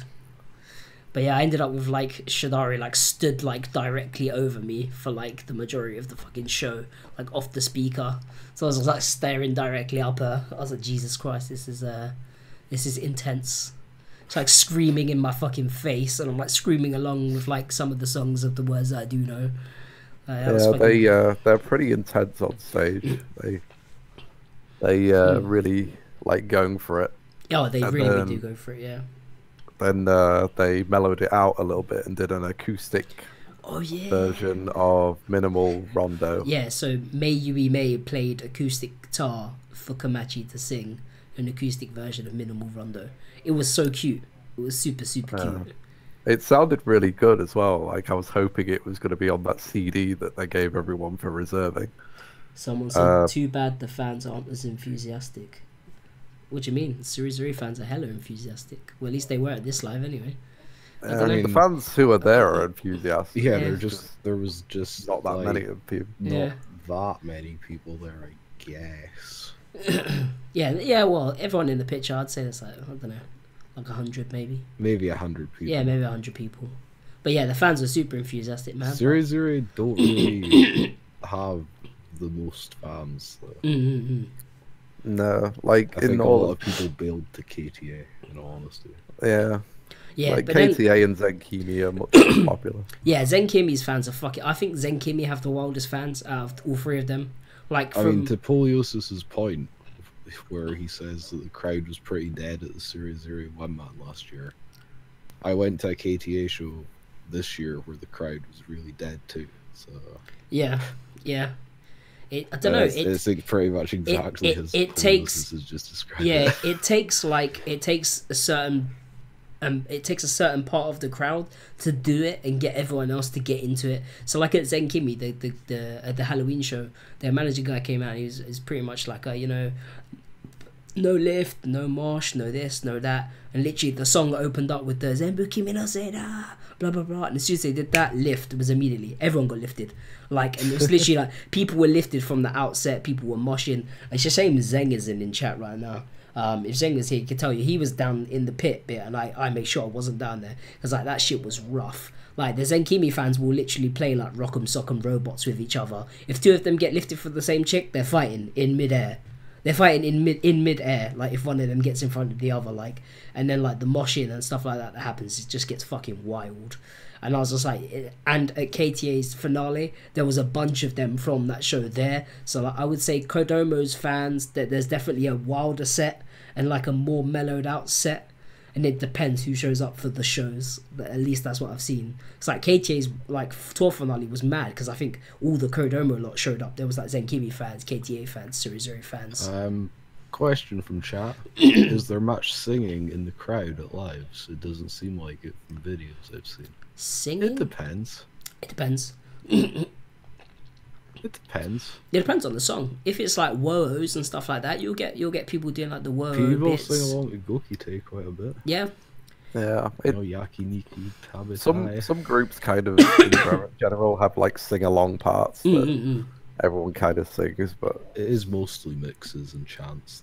Yeah. Yeah, the mix thing has kind of been going on for too long actually. It's like I wish they would come up with something new. Because it's been around for almost a decade, maybe has been a decade by now. But I think it's fine. I mean, some groups can't even get like a crowd base that can actually do that even properly for them. So, you know, that's a thing. The unique mixes, some of them are fucking awful. Like they're like, it's like a tongue twister.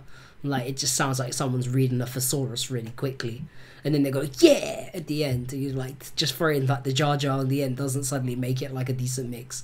I don't feel hyped. I feel like I've like mentally confused myself.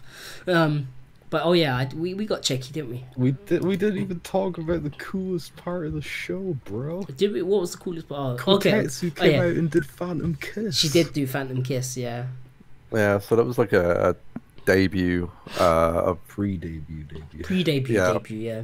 I'm not really a new member, the transfer member. And she was like manning the merch table like outside as well. Yeah. Yeah, like she should have just had her doing Checky, bro. I'd have gone. Yeah, they probably should have just done that. But yeah, I ended up going to see everyone. Like Shadari was like quite happy to see me, as you can tell in the checky thing. She like grabbed me and she was like, "Diddy!" I was like, "Oh, you alright?" I was like, "You alright?" She's very touchy-feely apparently, but I'm full-on Komachi Oshi, so... Komachi was super nice. I said to Terry was like all shocked that like I was just chatting to Shadari like it was nothing. Yeah, because I was like, oh, he seems really comfortable with like sometimes I see Garry like checking with people, and I'm just like, I can tell that Gary's like, oh fuck. The first time I've met him. Yeah, that's true. Yeah. But yeah, when you like strolled up to Shadari, you're just like, yo, you alright? And I was like, oh, that's cool. Like he seems really comfortable with her. I was like, that's nice to see. Like, yeah, they're all really nice, and they seem very comfortable with their fans. You can just do whatever poses you want. People getting like stood on and sat on and all sorts. May was probably like Komachi and Shadari was kind of like just talking to like old friends, you know what I mean? You see them again and you chat and that sort of stuff is like, you know, nice to see you again and blah blah blah. And then May, I had the first time I'd ever checked in with her, and she did the "oh shit, it's a foreigner," and she like cranks out this like kind of American-y accent-y like English. Hello, I'm May, blah blah blah. She's like talking like blah blah blah and like trying to get the checky done, and like I'm just standing there and I was just like, it's okay, you can talk Japanese, and she's like, magica. I'm like, yeah, magic. And she like pokes me. She's like, fuck's sake. She's like, why didn't you tell me? I'm like standing there like talking like an idiot, and I'm like, no, yeah, Ego, Jozu. She's like, the fucking liar. It's like, she fucking liar. I was like, that's funny. Yeah, so we all got Checky, we got random Checky, and the CD that everyone got for reserving. They give you like a free CD. It's kind of a mental staple at this point. I thought, maybe it's going to be like a recording of that acoustic version. That'd be really cool. So I put the CD in my CD player, and it's an ASMR recording of Komachi counting sheep. She counts from 1 to 100, and then she says "Oyasumi," and it just ends. I thought it was going to be the pictures that were on the if only it was jacket. Jesus. Yeah, that would have been interesting. That was some quality content. I mean, it might still be the case, but I think it's just the recording of that. Like, I've not tried putting it in the computer because I only just got an external player for my computer. So. I'm trying to figure. Most idols, I think, will do the. Komachi does the step thing. She definitely does the step thing. Oh well, quite a few of them won't though. Komachi will. Komachi has like that one fan that pretty much just crawls like underneath her foot and lifts it, and she just stands on his head, like that one. Yeah, it depends on the idol. Like some are more comfortable with that sort of thing than others are. Yeah, definitely. Well, I think pretty much all of Sorizore will stand on you, sit on you. I've seen pictures of May like kneeling on people's backs and stuff. So yeah, they'll do way worse to you. Who? And that's before you even get to the check. That's while you're waiting in line. Yeah, I know, right? But yeah, it's pretty funny. So what do we have after that? After that, we had another birthday show. If you haven't noticed, most of these are birthday shows. I feel like we skipped like quite a lot of days here. Yeah, quite a few. It's all Thai bands because it's all Thai bands. It was all Thai band stuff in between. There was quite a lot of time. I guess quickly on Thai bands, because we saw a lot of like groups we'd never seen before, or I did. I guess you guys did as well. Yeah. So of all the Thai bands, who was like the biggest kind of surprise that a group that you've not seen before that you, I guess, maybe didn't know much about, or did Garry see anything like that? I'm going to hint that I was going to talk about at the end with a slide, but it's fine. We can do that now. It's fine. It doesn't matter. Probably the group that I enjoyed the most that I had never heard before is probably either Adfiction or Christine. They were the two kind of like... I mean, besides Christine, because... DeBarrier. You got to talk about... DeBarrier, yeah, probably... But again, I hadn't seen Berry before, but I really enjoyed Berry. But I've obviously listened to them and I know them. But like I hadn't seen them before. Like we knew who they were beforehand. Yeah. If we're talking completely people that I hadn't really followed or seen before, then it'd be Christine. Christine or... I don't know if or I've got Adfiction. one of those. Adfiction were really good. Like King Rage were cool. Yeah. I really liked 8-Bit Brain, as I've said already. DeBarrier were really cool. DeBarrier's I liked them really a lot. good. The System were good, but I obviously knew who they were. Yeah, Who else was there? How do you even straight face ask someone to step on you? Quite easily. Yeah, you pretty much just say yeah. You're the customer in this. Yeah. I mean, I managed to. I've kind of got used to it. I managed to get a few idols to choke me, or I managed to get Rune from Melon Batagay to like cap it on me, even though I think she wanted me to cap it on her. She got disappointed. She Yeah, you were gonna do it to her. Yeah, she was like, but I think like you get to a point where you've done so many checky of just like generic kind of peace signs and thumbs up, and it's like, you know, what could I do to make this like more fun? So I tried a bunch of different things. I was, you know, patting heads and they were grabbing me, and I tried to get Kagura to like pull my t-shirt, but she didn't really commit to it. So. The one where you were holding Kamachi's face and she looks so worried is fucking hilarious. I wish I had that checky to show, but it's fucking hilarious. Yeah, unfortunately, I got roped into this quite last minute, so couldn't throw any of my checky up. Yeah, there. I got a couple of Garys that he managed to give me in time before I could, you know. If Yuffie wants to do a checky pouring candle wax on me, that's fine. I just wouldn't want to do it on a stage. The first thing you need to do is you need to get Yuffie to do a you know, like a step on checky, because I feel like she's so. She'd probably die of embarrassment. She'd probably die of embarrassment. Yeah. I mean, she's done step on checky before. Do you remember when we was at Gorilla's birthday and I was in Fetty's line, and what they did to that guy, and I bailed out the queue. I was like, fuck this, I'm out. So I was in Fetty's line or whatever, and there was one guy where they like wrapped his arms around like the inside of their thighs and they like pressed their asses like into his face, and then there was another dude, and they ended up like backing off his shirt, and someone was like nipple twistering him, and then some other thing. I mean, that guy in line just ended up getting his nipples twisted. Yeah, I was like, fuck. There was like some other foreign dudes at that show, and I think they got into like Fetty's line. They saw this guy get his shirt ripped off. They bailed as well. Yeah, they bailed. Like they saw that and they were like, no. They were to the side of the queue, and they were like, oh, don't stand too close because people will think we're in the queue for Fetties at first. And he's like, I thought we were in the queue for Fetties, and the guy was like, no, fuck that. He was like, no. That was fucking hilarious. But yeah, oh fuck, made myself cough. Yeah, tie bands are cool. Yeah, especially if like a lot of new stuff. The only problem is that if you're in Japan for a while, and you go to a lot of tie bands, the lineups do get pretty repetitive, I guess. Yeah, you find. Yeah, a lot of venues have like a set number of groups that play there all the time. Yeah, and they. So every like tie band is very much the same thing, with maybe like one or two groups. I'm not saying it's like a bad thing. I'm just like letting people know that a lot of groups do tend to play the same shows like very regularly. Right, I'm back. I've coughed my lungs up and I feel better now. Oh man, sorry. We didn't even get to that part yet. Apologies. Well, we can move on to the next show. The next show technically was the show that I planned my trip around. Yeah. Which is this is the point where like kind of Kris has been left out of it. A little bit. You went home just before this thing, Kris. Well, we skipped a whole bunch of shows that I was at. Sorry, dude. We'll come back around to the timeouts. Yeah, but yeah, this clip is from when Gokite did their like collab with like a 2-woman Rhineberry, because was it Midi?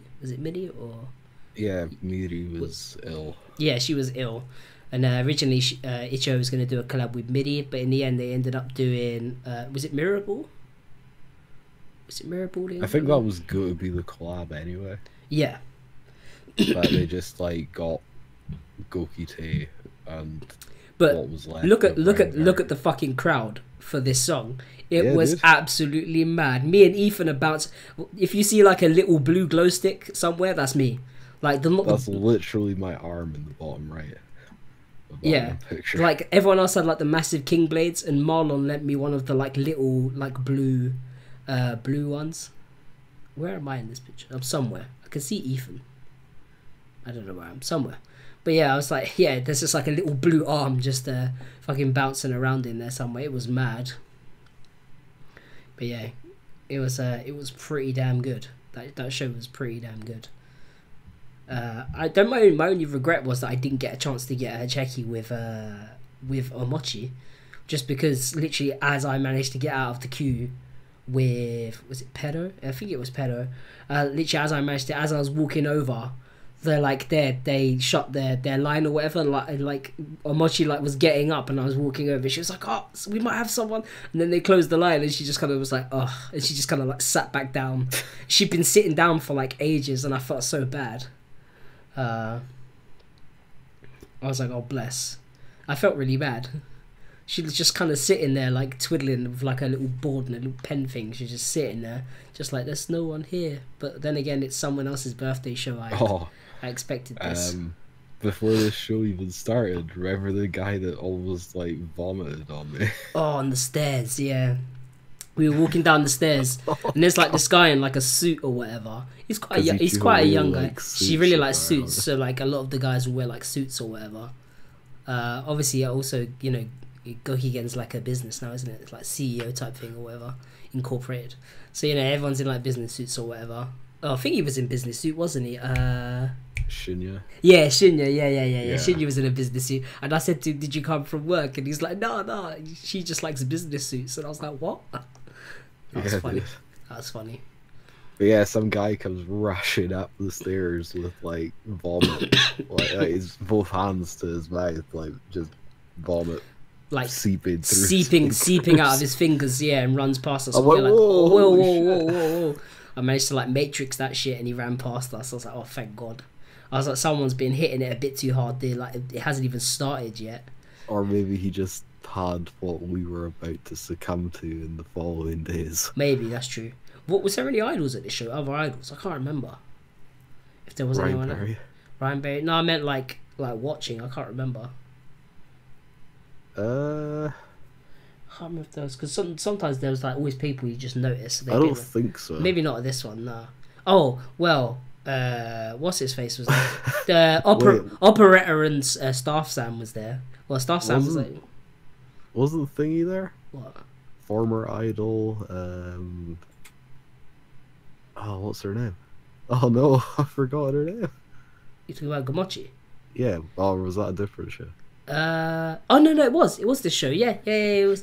Gomochi, who used to be in Zenkiwi, was there. She was like tiny, like she was stood in front of me, and then she was like she turned around a few times, and I was looking at her, and she looked back at me, and like my face was kind of looking at it. She was kind of like, does this guy like roughly know maybe who I was, maybe, but he's foreign, he can't have any idea.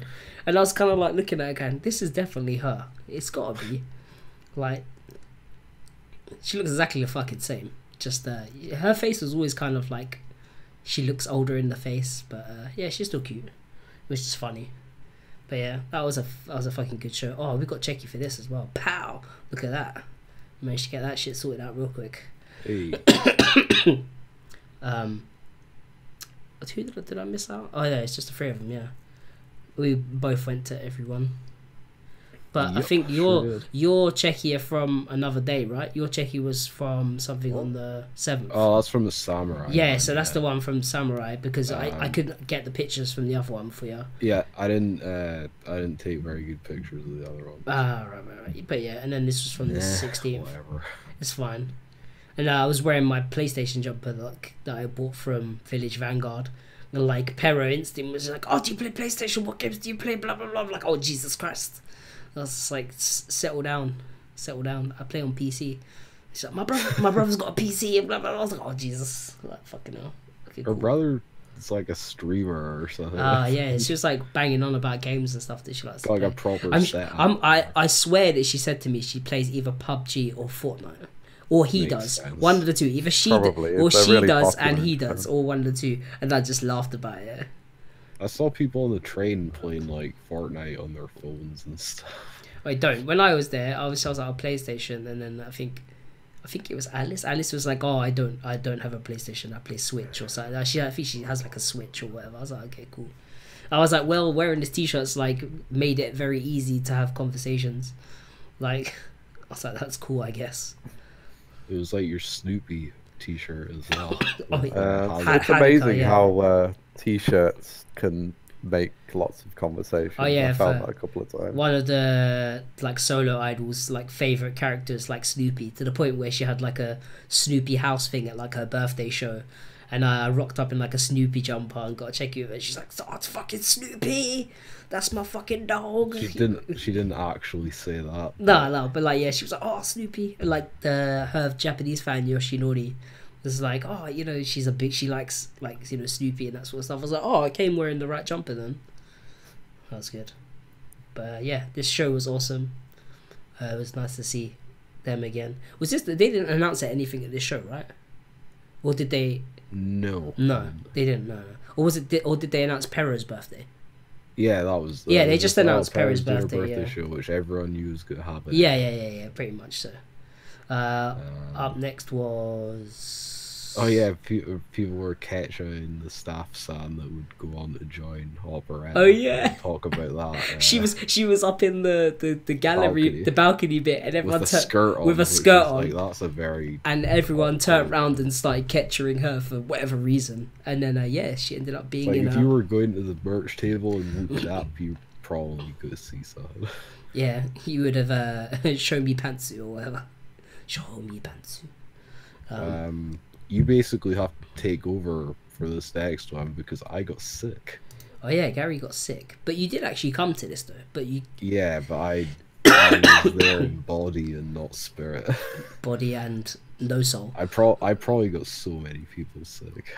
But yeah, this was. I'm pretty sure I got Jack sick. I'm pretty sure I got Guillaume sick. I definitely got you sick. Yeah, I was very sick. But. Yeah, this was for Hanako's birthday. She did 2 dates. She did a date on the 18th and 19th, but we just I was actually feeling better 18th. For this show. Really? Oh. It was the day before that I was almost throwing up in the Buenos bathroom. But they had Danger Zone, Disgunda, and a couple of other bands as well. But Necronomidal, of course, and another group as well. Yeah, it was hilarious. It was good to see. So at one point, Hanako did a collab with Danger Zone where they played like, you know, the backing music, and she said, "Okay, why I'm playing with them? Like our name's gonna be like, what she said, Safety Zone, or something like. She's like, we're gonna be called Safety Zone or something like that." And everyone was like pissing themselves laughing. I was like, that's funny. Remember at Laguna birthday show when Hanako got Yuki's name wrong? Oh yeah, she read the kanji wrong on like her surname or whatever. And then everyone was like, check out. She's like, eh. It's like, that's not how you say it. And she's like, oh. She's like, I only ever call her Yuffie. I only ever call her Yuffie, yeah. That's funny. This artwork was sick. The picture that was outside, yeah. That was really cool. There was like that outside, and then there was like a thing of flowers for her. And she had some people that were like making food for her as well. Like specific things like a dead kitty like cookie, and yeah, like this Menhera bread thing which you had to like inject, like there's like a fake surgical needle thing that you'd like inject the filling into this bun thing. It was mad. Like she had all this like crazy themed food. And yeah, like Shinji from Disgunda, she wanted someone to show people how to like whip their hair or whatever, and I think she got out Shinji, and Shinji's hair's like too long, so like he couldn't whip it enough, and she was like, "Nah, you're rubbish. Go back inside." she's like, they like called him out from like him chilling after performing, like Shinji, so getting him out. They call him out, and then he does it, and she's like, "Nah, I'm not impressed. That was shit. Go back inside." And he pretty much just leaves the stage, and then she ended up getting the girl, the vocalist from Disgunda, right? Yeah, the vocalist from Disgunda to come out, and she like proper headbanged in it. Yeah, it was pretty cool. She played a lot of songs actually, like more than her usual. Yeah, it wasn't just throwing food all over the place. Yeah, she actually played quite a lot of songs, and she apologized to the drummer.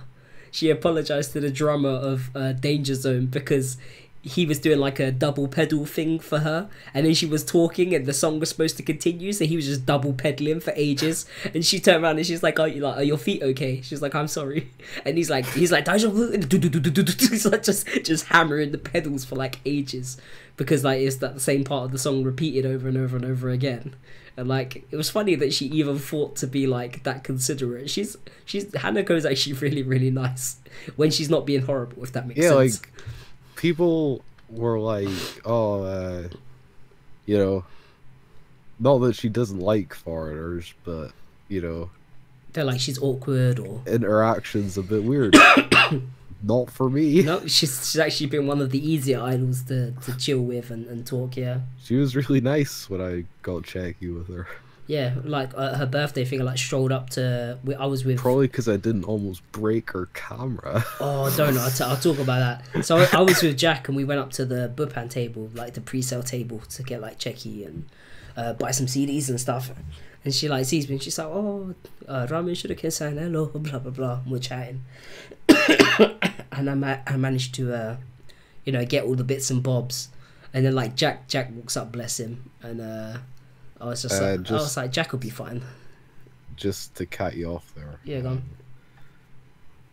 Chat saying, isn't it mainly a Twitter thing about her being difficult? It doesn't really matter if it's just a Twitter thing. It's the fact that it's like it creates a preconceived notion. That she's there were some kind of Twitter rumors and nonsense going on for a while that she was a bit difficult with foreigners, and I don't think it's really true. I mean, she did call me foreign scum and tell me to go to hell. Yeah, but that was all part. Like I was laughing and I said it was cute, and her face was so funny. She's like trying to keep a straight face, but she's trying not to laugh at the same time. And I was like, that's fucking funny. I mean, a lot of it is just a character, and she likes kind of comedy as well. So don't. It's like when she was trying to watch one of the bands and she comes out, and I think like Derek and Ricky were like at the back, like chilling, like just chilling out of the back or whatever. She like walks out, and I'm like, I can kind of see where I am. And she's like trying to look, and I said to her, "Oh, go in front of me, like you can see from there." So she like goes in front of me, and she like kind of like tiptoes a bit, and she's like, I can see, but I just need a little bit more height. So she just backs up into me until like her heels are on like my toes, and then she just rocks up on the back of her feet and leans back and leans on me like I'm a step. So I'm literally like, fuck, that hurts. And I literally had to stand there for like a whole like song and a half until like the set had ended. And then she pretty much got off, and then she was just like, oh, thank you, you know, like thank you, blah blah blah. And then she and then she just stops and she's like, okay. She was like, okay, but foreign scum, you go to hell. I was like, okay, I will, I know. And she was like, okay. And I said, I'll see you later. And she's like, okay. I was like, happy birthday as well. She's like, okay. So the guy who came to the Checky table, and he had an accident. What happened? So he was supposed to be taking Checky for someone else. This isn't Jack. No, this isn't Jack. No. So there's a Japanese fan that walked up, and he was supposed to be, you go to hell. Yeah, all the time. It's either you're cursed or you're scum or you go to hell. It's just like random words people have taught her. Last time I checked with her, she got a Japanese fan over, thinking that he'd be able to translate for her, and the fan literally said, I don't speak English, how the fuck am I gonna help you, like to her in Japanese, and was like, he speaks enough Japanese, you'll be fine. And then me and her was talking fine, and she still kept asking other Japanese fans how to say things in English. I was like, why don't you ask me how to say it in English, and maybe I'll tell you, because I might know what it is. She's weird. Yeah, so like she doesn't have staff, so if you're doing checky with her and you're in the line, you're taking the checky for the person in front of you. Yeah, you have to take, and no pressure. No pressure. Pressure. Yeah, no pressure. If you take a shit checky, expect to get cut eyes from her and probably the person that you did the checky for. But yeah, the other guy, he had her camera in the hand or whatever, and he either had like slippery hands or whatever, and when he tried to press the button to take the checky, he pretty much just slapped the camera out of his hand onto the floor, and like the compartment came off and the batteries came out, and the like and Hanako's face was just like, fuck, and she like quietly walks over, looks at him, bends down and picks up the camera, and he's like trying to help her put it back together, and he's finding the batteries, and everyone's like scrambling around, and they're like, put all the batteries back in the compartment, and she gets the camera and she takes a picture of his face. Yeah, she takes a picture of his face, waits for it to develop, gets her red pen out and puts a big cross through his face and lays the checky on the table, and he just walks away. He walks away, and later on that night he comes back with like a brown envelope full of like, I'm sure it was full of like 10k yen bills, and pretty much was like, if I've broke your camera, just have this just in case. Like, I think our camera was okay, but I think the guy went and got money the out. Battery, like, compartment was fucked. Yeah, it's fucked. Broken, yeah, it's broken. Yeah, I think he went and got money out, came back and gave her the money for the checky camera. Yeah, because her face like just crossed through his face on the checky and sat it on the thing, and he kind of just looked at her and he just kind of walked off really quickly. He's like, fuck, I better go get money out. What have I done? Yeah. If you don't buy a new camera, you're banned from Bhutan. Yeah. But yeah, that was a pretty good show. The Necro performance was pretty good as well. I can't remember what happened at that show, or the Necro. I think I got lifted. I think maybe I got lifted for Hina. I think you got lifted at every show. Yeah, the shows were noticeably rougher than, like. Oh yeah, than all the ones I've been to before. Yeah. Yeah. To the point, especially if to the point where me and the FF Tactics guy was trying to get lifted, and as we were getting grabbed up by two people, a bunch of people ran through for the next person after Hina. Like, Hina's bit hadn't even been done yet. They ran through and pretty much bundled us both as we was getting lifted, and everyone just fell forward in like a massive like domino effect, and none of us ended up getting lifted for like Hina's part at all. And then I think after that it was just like, I think it's just Okaki. Was it Okaki? I can't remember what order it goes in. I just remember which order Hina's bit is, so I know when to get lifted normally. But yeah. Or was it Buenos? I think it was Buenos I got lifted, because I remember Jack was there. I think it was Jack was there and you was there. I can't remember. There was like another show where I was just like, it was proper rough. I think it was the Buenos show that got really, really rough, and I was like, holy shit, this is pretty rough. But yeah, this was like the oh my god, we're 2 hours into this podcast, boys. Buenos show was before this, but anyway, this was the last time that I was going to see Hina before she graduates, so I ended up getting like 2 checky with Hina. There's a 2 checky with Hina.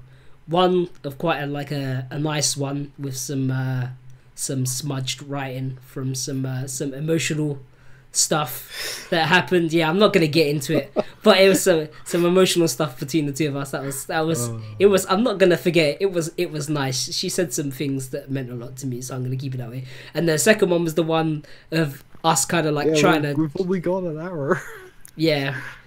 Me trying to kind of cheer her up. Someone threw out a bunch of like these fake chickens. I can't remember. I think, was it Danger Zone or was it one of the other bands? I can't remember. Danger Zone. Was it Danger Zone? Yeah. They threw out a bunch of fake chickens. And I ended up using that in the check-in. She was like, what the fuck is this chicken thing? And where did you get it from? And I was like, oh, they threw it out at the live.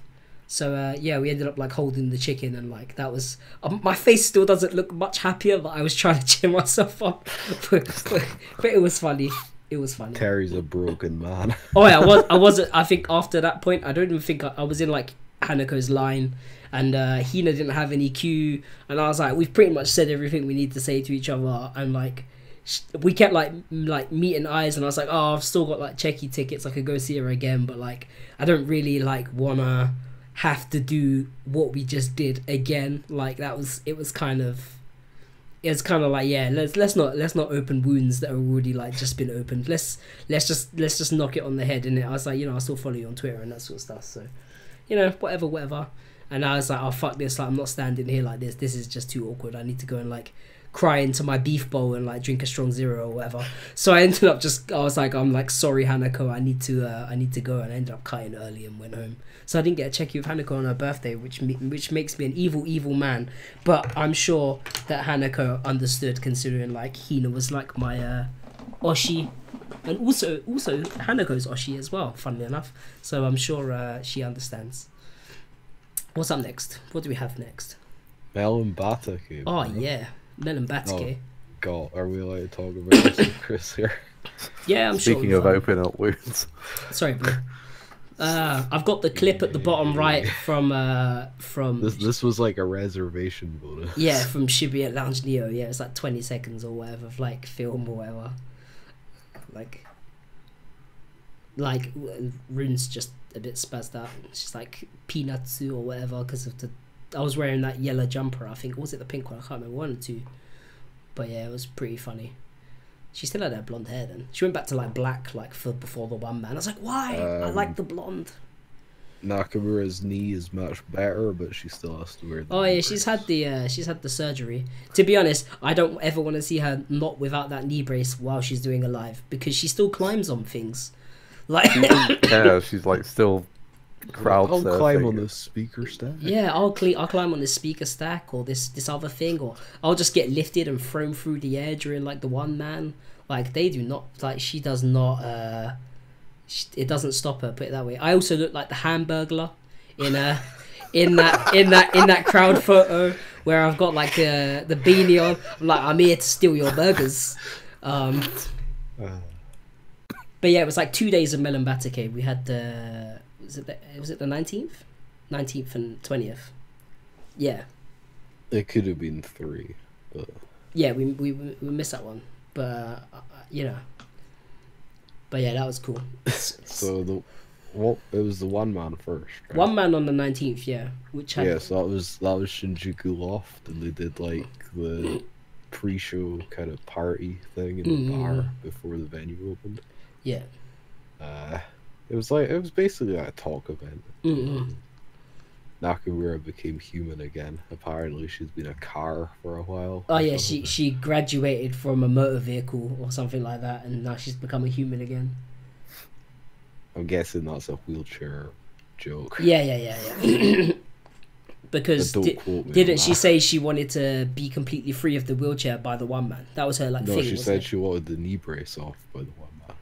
Maybe it's they retroactively changed that because they were like, yeah, you need to keep that on. But yeah, the one man was packed. The one at fucking Loft was packed, like really packed. Like the turnout for them was amazing. And that place was I'd say that place was getting close to sold out.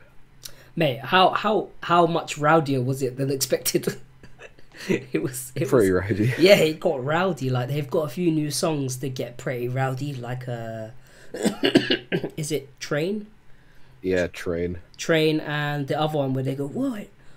That one I can't remember the name of it. Well, Surfing Bird gets Bird gets super fucking rowdy as well. Yeah, but with those 3 songs now, like, and they play them normally all roughly around about the same time, and like watching like a pit open up at like a Melon Batake show is just fucking weird, but like it happens. Dashed in the pit as well.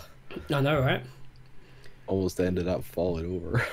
It's like in the picture of us at Heavy Sick, you'll see a guy in a business suit just standing behind me. That was the guy that like punched me in the back of the head by accident because he got thrown forward, and he was like apologizing that he'd like smashed me in the back of the head, and I was saying to him like, it's okay, don't worry about it, like, you know, it happens.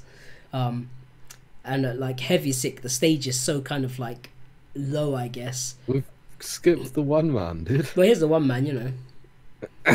Yeah, but during the talk event when the cat plushie just randomly screamed Nakamura. Yeah, there was like this.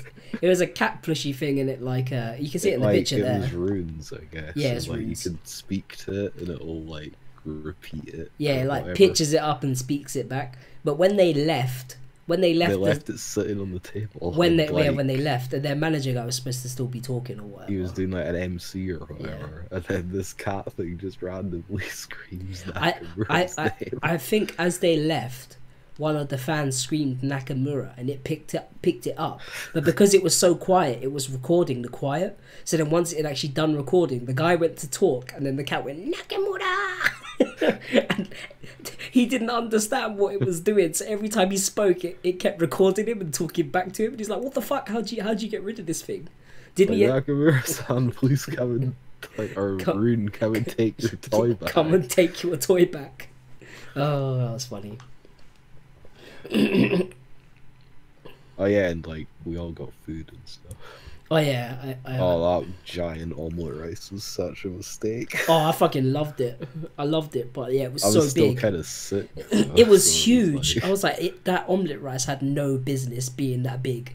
It was like 500 yen, and it was massive. I might as well have shared that with Rune, and we probably could have eaten like half of it each, and probably I still would have felt full. Terry's just like sharing his date fantasies now. I know, right? I need to get that Rune omelette where she like draws on it or whatever. I'm sure I can get that. I mean, if you go to Gorilla Pop Cafe, yeah, it's probably a possibility. Yeah, exactly. I need to do that. Then. That's the plan. But yeah. Oh yeah, this was the show where I got cheeky with all of them, barely. Yeah. I was literally the last person allowed in Yuffie's line before they shut the whole thing down. Ah, yeah. That was, yeah. Oh, there's you holding Rune's cat thing. Oh no, I think I'm pointing at it. Are you pointing at it? Okay. Yeah. My cheeky that's the cheeky that started my downfall.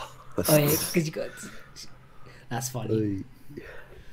And I ended up doing the ramen like pose with like Rune, and then I asked Garuda what pose she would do. It should be allowed, and she's like, do this pose, like the melon pose. I was like, what the fuck is this? The Gorilla Pop Cafe is a regular restaurant / cafe. But it's like a bar of an evening, isn't it? Is it like owned by? I mean, manager. Yeah, one of them. Something like that. Yeah. I mean, it is kind of a theme cafe. It's based on like a 60s American diner. Yeah. Kind of thing. They work there occasionally. Yeah, there's a few other idols that also like do like a night where they'll work there and like people come in and they'll sing like karaoke and like play video games and stuff. But you only pay for what you order. Yeah, there's no like there's no table charge. charge. I don't think there's a table charge. No, there's no table charge. No, it's not like. No, it's not like a maid. It's not like a maid cafe. No, it's literally. Just I mean, there could be a table charge. That's not uncommon in a lot of like. Some places, yeah. Restaurants and stuff, but it's not run like, oh, you have to pay like 3,000 yen up front for like 2 hours. Yeah. Like, yeah, and it's like for every further hour you need to drop like another 2,000 yen or something. Yeah, it's not nothing like crazy. Like it's just like a regular place that you. Thankfully. Yeah, like they just occasionally they have an idol come in to attract more customers. So like, and they'll cook food, and sometimes like Rukatama does her curry, or like Garuda was doing burgers one night, but we missed that one. That was on Halloween, wasn't it? Yeah, on Halloween when everything else was happening. She was like, "Yeah, I'm just gonna like cook German style burgers because I like Germany." It also wasn't the Gorilla Pop Cafe that was even like in Shibuya, right? No, it's the one in Shinjuku. But yeah, the one in Shinjuku was being refurbished, so it was Shinjuku, like sorry. It was like past Ueno or something. Yeah, it was like the other. It begins with like you. I remember the name of it, but I can't remember. Yeah, it's a funny word that begins with U that isn't Ueno.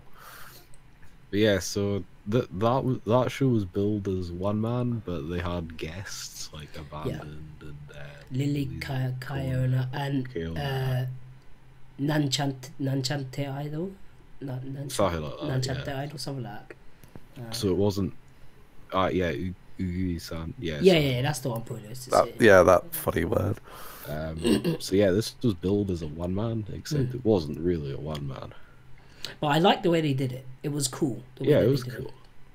So they basically do a few songs, and then they'd have like a group come out and join them for a song, and then Mel and Batake would leave, and then they do like a little mini set, the group, and then they come back out on stage and do a few more songs, and then another group would join them for like a collab to do a song, and then they do their set, and then they come back on stage. Yeah, it was the way they did it. It felt really fluid.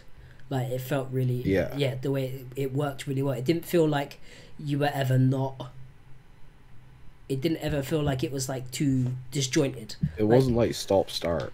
No, yeah. It was completely like it kept going the whole way through. Although maybe after a while you probably did feel like a small break would have been appreciate it. Yeah, it did get because It was like pretty much non-stop. It's like it started and then it went. And like there was 2 and something hours maybe. There's like no downtime. Yeah, no downtime, and then it got more rowdier and rowdier towards the end. Yeah. To the point where they were at one point they were all crowd surfed in, like there was no one on stage. They were all crowd surfed at the same time. And like Yuffie was like, I think it was either Yuffie or Ryukitan trying her best not to get flipped on her stomach. Yeah, and then she was like making her way back, and like she came down really hard towards the barrier, so I had to like quickly like chuck myself forward and like grab her by the hips and like throw her forward so that she'd miss the rail completely, because I was like, Jesus. And I think it was Henos was next to me, and he looks at me, he's like, fucking good catch, like, Jesus Christ. It's like she came down, he was like, I didn't even see her come over the top of my head, and he's like tried to grab her and she nearly like came straight down, and I was like quickly like stuck my hands up and was like, oh God, don't hit the fucking rail for the love of God. Quickly managed to get her to like go past the rail and onto the floor, like with my elbow like on the rail as well, so I'm like crushing my arm, but as long as she didn't smash the rail, it's fine. That was also the arm that was like a bad arm that I messed up at X-Team, but with Christine. Sorry, I still keep it's because I'm reading it. I need to just start writing it as Christine, and I'll read it that way. But yeah, that was the arm I messed up at Christine, which we'll be talking about next, I guess. But what? No, we're talking about the true one man at Hatagai. Oh, yeah, I meant after Menobatake. Yeah, after Menobatake. But yeah, the true one man was at Heavy Sick in Hatagaya, which is pretty much like 5 minutes, maybe 10 minute walk. This show that didn't come close to selling out. Yeah, but it didn't come close to selling out, but it was also packed, like, yeah, because the venue is like a shoebox. I just thought it was funny that there wasn't as many people there. Yeah, but that show was mad. That was a pretty good show. I didn't put my checky up from that show. Those are my checky from that show. That is your checky from that show, yeah. Are they?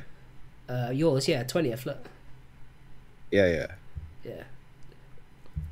But yeah, my checky from the other one I didn't put up. No, yeah, anyway. Yeah, Heavy Sick's a pretty cool venue. Yeah, it's owned by their producer, right? Producer, I guess, yeah. Yeah, so it's like basically like a rockabilly venue. Like specifically for rockabilly. Yeah. But like when you go down there, it's all rockabilly dudes. Like everyone's got like the shaped up quiffs and the suspenders. Yeah, suspenders. Yeah. It feels very themed to that sort of stuff. They're also like everyone's like heavily smoking. The bar's like always open. You're not allowed to smoke in the performance. Not in the performance area, but in the. The bar never shuts. Yeah, the bar never shuts, and then. Because they own it, they don't care. Yeah, they own it, so like it doesn't matter what time Checky goes till. So you're pretty much like everyone's just chilling, everyone's having a good old chat. Like you get fucking ages with the girls. Like you're pretty much just like, stood around or sat around talking to everyone. Like there's not that many people there, so like you could just take ages and like chill. Jack had a good time. I think Jack had a good time anyway. I think so.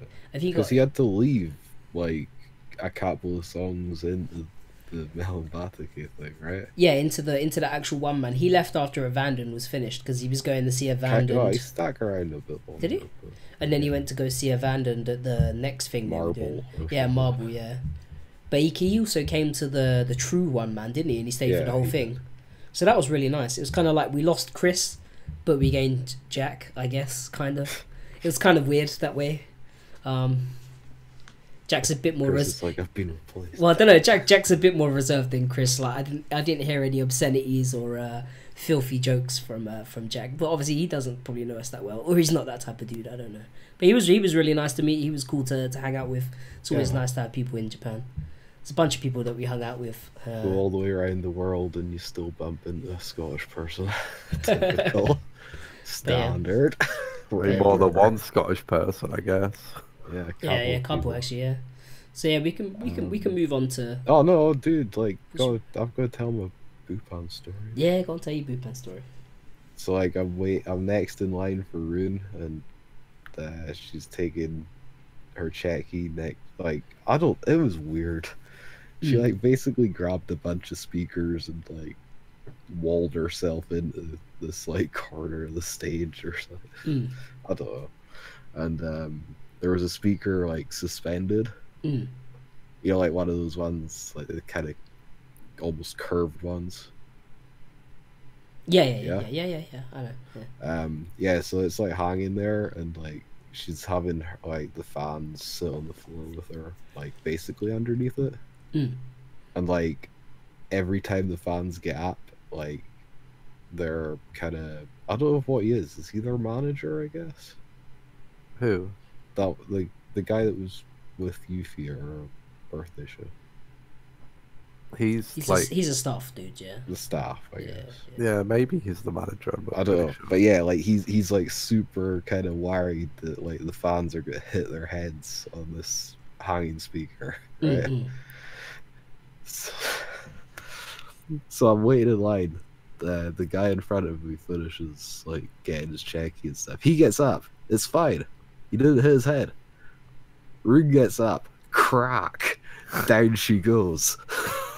Yeah, like and I'm standing there I'm trying not to just burst out laughing because it was just the situation was like, it's like after all that she's the one that cracks her head on it. Yeah. That corner made for a good checky when I managed to. So I like went over there and I was like talking to her and I was like, oh yeah, you know, we should do like a Cabridon checky. So she's like, oh okay. So she like presses herself up against the wall and she's like, oh well, like one second, like prepares herself for it. Composes herself for it, and she's like looking at me all like innocently, is just like waiting to get Cabridon, and I'm just like, no, I meant you Cabridon me, and her face was like, oh, for fuck's sake. She was like, I've been waiting to get Cabridon like my entire life. And you should have like just done it for her. Should have called an audible, bro. I was like, oh, I don't know if like the manager was gonna be alright with it then. But Sorry, it's fine with whatever. As long as they're making money. She was like, okay, I'll Cabridon you. She's like, I'll be the icky man then. I was like, yeah, Ruru could be the icky man then. And she's like, okay, let me prepare myself. And she like did like the kind of like JoJo pose for a second. She's like, okay, icky man now. And then she went a bit too crazy on the first check, and she like slammed her hand next to me, and she leant in to like the point where we was like near enough like face to face, like at a slight angle, and like the manager guy's like and he takes the checky, and the checky is pretty much just her face buried in mine, and like she's got me like pressed up to the wall, and I'm like my face is like fucking hell, like I don't even look like I'm ready for a checky. I'm just like, Jesus, Rune, what are you doing? And the management guy gives it to her, and she looks at it and she's like, no, I don't like that one. So she just wrote like miss on it, and she was like, I want to see both of our faces in it. So like the management guy like re-angled it and got like another checky, and she like chilled out a bit. She was like, I can chill out a bit now. And like it must be nice, Kris. It was funny. Have all this slack. It was funny. And we ended up like sat in the corner like just chilling and like talking and stuff like that. And then I was like, oh, my legs hurt. So I like got up and sat like, you know, like Japanese style for a bit. And she got up and sat next to me, and she looks at me, she's like, oh, like samurai. So I'm like, okay. So then she like pretends to like slice me down, so I like fell over, and then she commits seppuku, like she does the seppuku motion, and she's like, now dead. I was like, okay, cool. I was like, okay, I guess that's what samurais do. She's weird. She's such an oddball sometimes. She's very odd. She's very I remember when she's really nice though. Oh yeah. I remember like when she's signing my checky one time, and she draws something. I guess it's supposed to be a cloud, but I thought she was drawing poo on the checky. So I'm like, uncle this guy. She's like, no, it's not poo. And she turns my checky over, and she like draws poo, and she's like, no, this is poo. And she draws a cone under it and goes, now it is an ice cream. She has like such a face off. Like, oh, she's fine. I don't know. Like it always looks like she's drawing skulls on my checky, but I don't think it's skulls. I think she likes drawing skulls and like clouds and stuff with weird faces on it. Like it didn't even look like a skull. It just looked like loads of little badly drawn Kirby's all over my checky. I was like, what? Because I was like, oh, kawaii, and she's like, oh no, it's not kawaii. I was like, what is this even supposed to be? Oh, it's funny. I like the ramen one. The ramen post we did, then she drew like ramen bowls and stuff, and then wrote some crap on the back. It was funny. I was like, that's cool. Yeah, that's pretty much our Melon Batikate experience. We also picked up the Ikasuze iDOL release The one without the limited edition one. The one like the pre-release 1,000 copies or whatever. They're doing a full release on a major label. Still not sure how they wrangled that one. 3rd? Yeah, it rings a bell. Something like that. Yeah, so really soon. It's gonna have 4 more tracks, I think. So. Yeah, I mean, like we said, it's still on their base right now. Of course, it would be. I mean, they had 1,000 copies. If anyone's wondering if I'm going to be reviewing it, I'm going to wait till the full version. Yeah, totally. But yeah, it's got some bangers on it, like Train and Yam Yam Poo Poo. Sick idols, bro. Sick Idols is my favorite song. Like I gave it track of the year. Such a sick song. I actually gave it track of the year. I gave it track of the year. Yeah, there's some good stuff on there. Looking forward to the full release anyway. Anyway, that's our Melon Batacate A-Go-Go experience. Hopefully you guys can get your own soon, because they're awesome and you should go and check them out, or go and see them live if you can while you're in Japan, if you head over, or someone should book them over here. That'd be even better. Yeah, cool. Just an idea. Up next we have Garry's star of the trip. Garry's probably get Yuffie to do a Garuda performance while she's at it. Enough of us gushing about Melon. Can you tell us about Christine? Melons don't really gush. Jesus. Oh, you want me to talk about Christine? I guess I can do that. Yeah. So yeah, they're pretty cool. So when did you first see them? Like when you came over? Do you remember? Because you see them more than I did, right? Like, it was the one at Loft, wasn't it? 4 days into the trip. Ah, right, yeah. I was like, the thing is, it's like, I wasn't like a super huge fan. Yeah. Of Christine before I went on this trip. That's the thing. It's like, you know, I like their single that they put out in like March or April. That was like the old formation. That's like the old lineup. Yeah. Himekusa Hinako, who's the girl in the middle of the picture that you're seeing if you're watching the video. She's the only like remaining member from the original lineup. But yeah, like, you know, I was like, oh yeah, cool. I mean, I will check them out because, you know, Yurian, who's the one with like the pink and blonde hair, she used to be in Gokite, kind of. Yeah. For like a month. Yeah, pretty much. Shion's been in like a million like kind of things, like chica groups over the years. Yeah, she's done a bunch of stuff. And like, yeah, I mean, got a cool image, music's cool, so I was like, yeah, I'll check them out if they're playing. So they were on like this. They were on this Taiban with like Aphrodite. God, it's a while ago. Oh, who else was it? That doesn't matter. But they were on a Taiban, yeah. It was like Aphrodite and a few other people. All those Taibans have kind of like blended together in my brain at this point. Yeah. So I was like, yeah, you know, that looks like a cool kind of way to spend an evening where there wasn't really much else going on.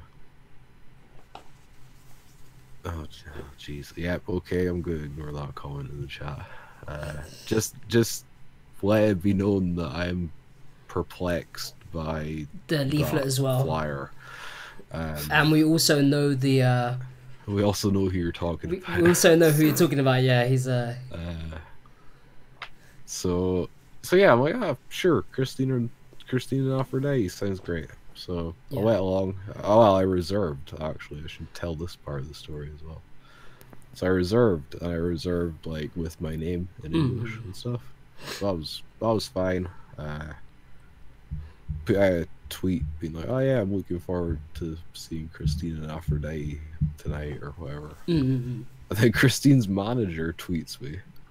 It's like, you know, like just kind of, you know, all like, thank you, blah blah blah, like kind of like, oh, you know what you're doing, kind of thing, you know, but like not in like the kind of all this fucking stupid gaijin kind of way, but like, oh, I'm gonna help, like I'm trying to be really helpful. So I thought that was really cool. I mean, you don't really ever get that. So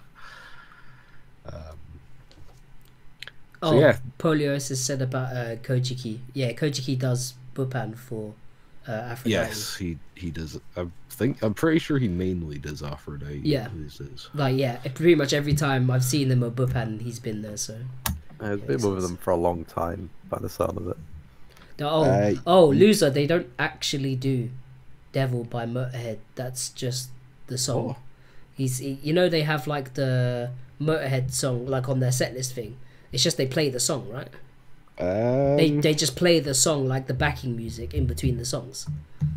They anything that says like SE or whatever next to it isn't them singing it. Yeah.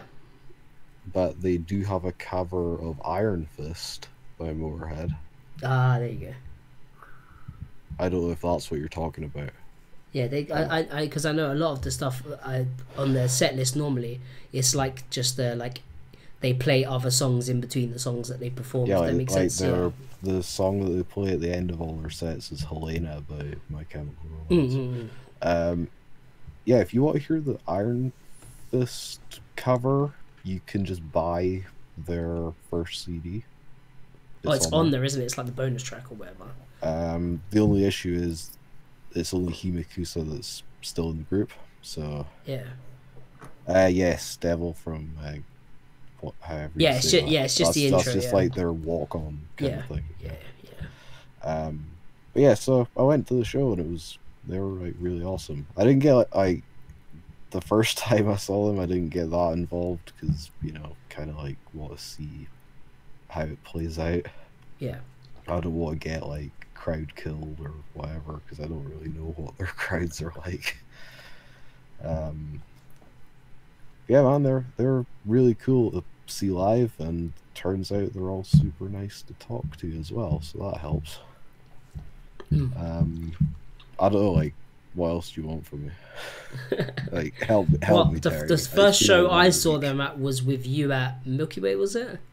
Yeah. And Milky Way pretty much as soon as like Christine came on, Milky Way or someone decided to just turn everything up to 11. To the point where pretty standard for Milky Way. Literally, I came away from that. Underneath me was like moving. I came away from that literally like potentially half deaf. Like the next day, I just couldn't hear anything. And with a broken arm. Oh, and with like pretty potentially like broken arm. Yeah. But that was crazy, man. At Milky Way, so it was like one of their like fans or whatever was just like, oh, he must be like a UDM fan or whatever. So like I kept getting like thrown up for like UDM. So we're like headbanging together at the barrier or whatever for like a lot of it.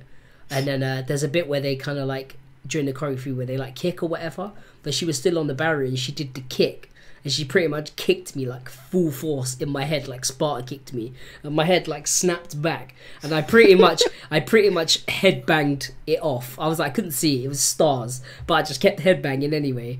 And it was only a Bupan where she was like, holy fuck, like I fucking kicked you in the face by accident. I was just like, yes, it's fine. She was like, I didn't realise I was that, like, because of where the barrier was at Milky Way. She was like, I didn't realise, normally they like step back and kick, but she didn't step back, so she just ended up kicking out into the audience, and I got booted. And then I think it was Himikusa came off stage. Was it Himikusa? Yeah. Yeah, Himikusa came. I think they all did at one point. We did we did a circle pit of like 8 of us around Shion. Around Shion, yeah. It's like a bunch of us running around, and then Himikusa came off, and she was like just fucking people up. Yeah, fucking people up, pretty much like assaulting people, grabbing them by the face. And one of the fans thought it'd be funny to like lift me up to like kind of like catch her or whatever while she's off stage, but instead of like catching me, like lifts me by one leg and he proceeds to go, nah, this isn't enough. So he like pretty much like princess carries me, like flips me into like a princess carry, and the guy's a big guy as well, lifts me up as high as he can, but my arm's like stuck behind him in like an awkward position, so I think that's when I fucked my arm. And he like walks over to Himikusa as she's like beating people up, and like I'm like catchering her like while I'm being carried by this dude princess style, and she turns around and looks at the two of us and she's like, what the fuck is going on? And she grabs me by the face and just like laughs and like shakes my head and like lets go, and the guy like chucks me down or whatever, and he like pats me. That guy's crazy. He ended up like following. We see him at a few things, didn't we see him at another oh yeah, he goes to a bunch of stuff. We see him at the Christine live at where was that? Onest. Yeah, Onest. Oh, that bloody venue, that one, yeah. What's wrong with that venue? That venue's pretty cool, right? No, I meant the spiral staircase thing that you have to go down. Oh yeah, that's a bit mad. So terrifying walking up and down. There's like no net around it or anything. Yeah. You could literally just go off the side if you wanted yeah. to. Like, and it's like metal as well, and there's no like grip on it. So if it's wet, it's like a slip and slide, like death trap. But yeah, I got the jaw crank as well. But yeah, here's our. Also, mine. I mean, that's one of my several sets of. Cherry. Yeah, I've got two sets with them. This was the first time that I met them, which was at. I think that's the last. My one was from at Milky Way. My one's from at Onest with the one where Himikusa was choking me, but I didn't put that checky up. Basically, all of like my Kimoi or like checky around getting choked or anything are not in the video. I don't know if you've noticed that. Any of like my dodgy checky, none of them are in the video for good reason. You can go find them on social media if you want to find them. But yeah, she. Like Kris, what do you think of Kris? I only ended up seeing them the one time. I probably should have gone to that Milky Way show. Instead of what I did end up going to, but yeah, I really enjoy it. Like, they sound different from anything else. They're really kind of heavy. They've got like really insanely loud drums. Like, it's hard to explain until you hear it. But the snare and like the cymbal crashes. Their snare sounds like a skip being hit by a kendo stick. Pretty much, it's like... Or you know, like when you watch wrestling, people get hit with trash cans or like the trash lids. That's what their snare sounds like. Pretty much, like it sounds like somebody's just hitting like steel drums and trash cans. But it's like repeat. It's like and you, like that with like a bass line and then like them like singing. You're just like, holy fuck, I'm going deaf. Like, what the hell is that? So yeah, then I guess I got to their Bupan and I saw they had t-shirts and I was like, damn, because their t-shirts are really Me and Terry were like, damn as well. We wanted one of those t-shirts as well. Kris got the last one. Kris bought the last one. I got the last one in like large or extra large or whatever. And the entire time I'd been going to them, I didn't realise that their manager speaks English. I got cake. I'm pretty sure I told you. I didn't know. So like, me and him have been conversing in Japanese the entire time I'd seen them, and then someone's like, "Oh yeah, he speaks perfect English," and I was like, "Wait, what? Yeah, why?" He conversed to me exclusively in like perfect English. And me and him had just been talking in Japanese. Terry's talking to him in Japanese. He's like, "Oh hey Garry." I didn't even know. He probably thought like you were seriously like living there or studying Japanese, and he was like, he might offend you if he spoke in English. I don't know. Well, for most of the trip, I did really kind of try to use my Japanese as much as possible. So like, as much as possible. There was a lot of times even with me, and I'm like, bro. Oh yeah, no, there's a few times where I've been talking to a Japanese fan and like we're talking and that sort of stuff, and then I walk over to Garry and I start talking and Gary's like, "What the fuck are you talking about?" And I'm like, "Oh, sorry." That wasn't so much what the fuck are you talking about. It's just like, what the fuck are you talking to me in Japanese? Yeah, I think it was when we was about to leave and I was like, "Oh, do you wanna head back upstairs or do you wanna head out?" And you were like, "Yeah, I understand what you just said, but why'd you say it in Japanese?" And I was like, "Oh yeah, sorry." But yeah, they were really nice. I really like Shion. Seems really cool, and she's a lot better looking than she looks on her Twitter photos, because she kind of edits her photos so much that you can't really see what she looks like anymore. Yeah. And unfortunately, Yurian seemed a bit. Oh, you got her on that one day, dude. Yeah, that was a little unfortunate. Like, she didn't really seem like she was interested. Yeah, she put out a tweet like when she'd been working at the cafe thing like all day, and she'd been doing like a couple of days in a row, and then she pretty much went from that to this, and then she had like work the next day as well or whatever, and she was just like, yeah, I'm like, oh, I've overworked myself, I need to not do that. Like, after the live, she literally looked like she just wanted to sit down. Like, she looked so tired. Like, yeah, like I sort of tried talking to her, like I complimented her jewelry and her hair and stuff, and I was like, oh, you look really cool. And she was like, yeah, okay. So I think she was just tired, isn't it? It's like, Garry was talking to her, and like she was saying to Garry like, what food did you eat recently, or yeah, you know, and like the thing is, people also have to realize my hearing's kind of shot as well. So like she's like said to Garry, what food? I feel like a dickhead because it's like I always have to ask people to repeat stuff. Yeah. But like she says it, and I'm just like, what? And I was in the queue for Shion or Himikusa. You're like Terry. What did she say? And I was like, oh. I was like, can you say that again, please? And she was like, oh yeah, well, you know, what have you eaten recently, or what did you eat today, or whatever. And I was like, oh yeah, she just said, what have you eaten, bro? Yeah. And you were like, I think she asked all of us. Yeah. Probably. Yeah. It's like they all find it quite funny when I'm just like, yeah, we're pretty much like, you know, Torikizoku's or somewhere like that, like all the time, and they're just like, so pretty much it's just like yakitori and karaage and like an alcohol. Terry got a Toriki addiction while we were there, so like I was there all the time. So where are we gonna eat? Oh well, there's a Toriki like just down there. It was either that or Mossburger. They were like the two places that pretty much ate, like every time. I mean, the guy in Mossburger pretty much like knew us at that point. We'd like walk in there. Yeah, I'd like walk in. And he's like, "Oh, hello, like you alright?" And I'm like, "Yeah, you're right, man." And he's like, "This guy's like paying most of our wages." Yeah, and he'd be like, "Oh, ketchup." I'm like, "Yeah, yes, please." He just knew after a while. He'd be like, he used to bring over ketchup for Garry. Gary's like, "I didn't even fucking ask." It's like, I guess he just thinks like, you know, that guy asked for ketchup, might as well give the other guy ketchup as well. I don't really even... I'm weird, okay? I don't really eat ketchup with French fries. I know. I was like... Combini fried chicken. Being like the Lawson Station karaage or something. Or the, I'm just reading the chat. Or the Famachiki or whatever it is. That one. Yeah. I always just get double cheeseburger, man. You mean karaage or whatever? Yeah. Oh, karaage-kun. Yeah, that's what I lived on last year. Like last year, all I ate was karaage-kun, and this year all he ate was toriki. So I guess it was a slight improvement. Yeah, slightly. At least the fried chicken and tori is like somewhat fresh. I've never tried the yaki niku burger or yaki. Oh, he said fami chicken. Yeah, fami chicken's okay. Oh, okay.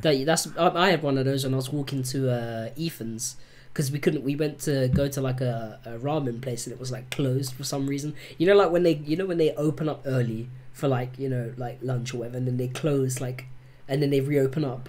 Like we went and it was like in between the 2 hours when they like close like and then reopen, and like Ethan was just like, oh, for fuck's sake, like, it's closed.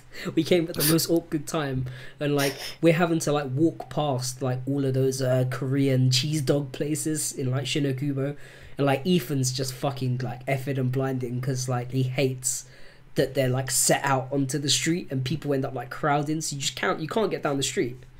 Matsuya beef bowls. Yeah, I lived on beef bowl a lot, but mainly Konbini beef bowl in all honesty. Konbini beef bowl after a show, if you're not going out for like food and drink afterwards, is amazing. I'm kind of sad because one of the places I'm looking at staying next year doesn't have a tori anywhere near it. Really? Oh, damn.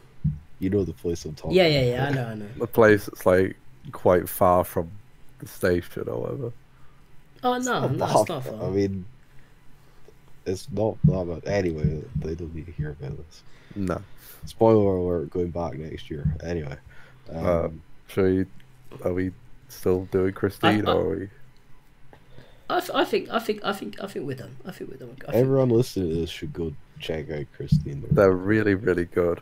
Like, Last Up is something that I think only Saki from Mary's Blood does the guitars on their music. So if you're a big fan of the guitar fots, then yeah. Guitar fots, big on. No, I'm joking. Yeah, she's awesome though. I'm not gonna lie, she's pretty good. Right, come on, yeah, Terry, tell us how awesome the Barry show is. Oh, it was fucking. I already regret kind of going to KTA. You went to KTA instead, and I went to Barry's 1 year anniversary. So it was quite interesting the way they kind of laid it out.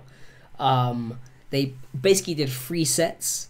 And they basically did the beginning set, which was like their outfits when they first like formed that year, and the songs that they initially started out with. You can see me and Ethan at the front, like we was literally at front for the whole thing. It was fucking crazy. And And yeah, they basically did like their beginner outfits and the first songs they started with, and they performed all those, and the crowd was already super hype. And then they came out in their like leathery outfits that they wore for like Stranger Days and is it Spectrum or what one of the other songs, I forget the name of the song now. It's the one that the other one that they put out a music video for. So yeah, they put out they did that, and then there's another song as well that's about like snow or something like that. I can't remember the name of the song, but I'm sure it's something to do with snow. And during the snow song, everyone has like white glow sticks. So like everyone had tons of white glow sticks. They look like kind of yellow until you snap them. But yeah, I pretty much ended up with like 3 white glow sticks in it, like each hand, because of like the Japanese fans and like Ethan.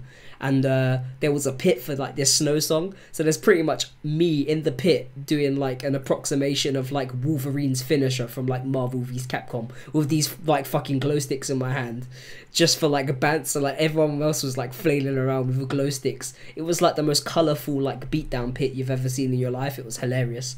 And then all the like glow sticks ran out, and we ended up like tossing them all by the front of like the barrier thing and collected them up at the end. So that was like that set. And then they went away, and then they came back for the band set. So they were in their outfits you can see on screen now, which are the like color-coded member outfits, which they kind of got for summer, because I think their other outfits were kind of hot. You're getting into winter now, they might want to think about getting some outfits that are maybe a bit heavier, because these outfits are like super lightweight. They definitely look like summer outfits.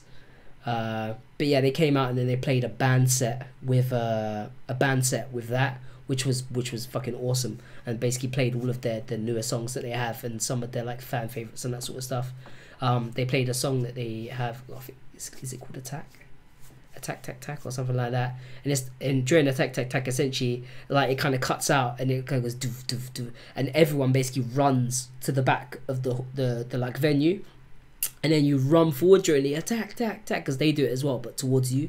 So you basically all meet at the barrier, but like everyone has to run back, run forward, run back, run forward. And when you get to like the barrier, you have to like put your hands on it as quickly as possible, because everyone else bundles. So like everyone else just bundles on top of each other. It's fucking crazy.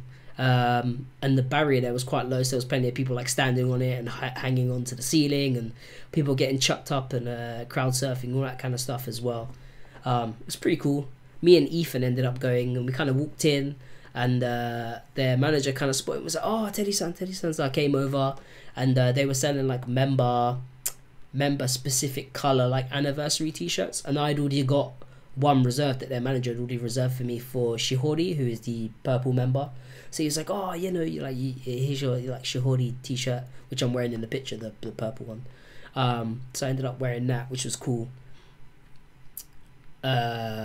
So yeah, that was really good.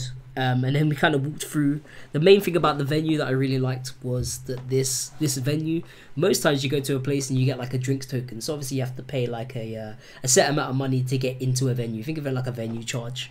So you buy your drinks tokens or whatever. Like you normally just get one. It's like 500 yen or 400 yen or 600 yen, depending on where you are. But yeah, 500 yen is probably the most common. And at this place, like a soft drink was like 100 yen. So you could pretty much get like 5 cups of decently filled Coke for like your drinks like ticket, which is pretty much just your ticket to the show, and they like stamp it. And if you get like an alcohol one, they do use a different stamp, and that's like your whole drinks ticket and like one drink. But I was so sweaty, I was like, I'm just gonna keep going back and getting like 100 yen Cokes essentially off this drinks token, or drinks ticket I should say. So that was really good.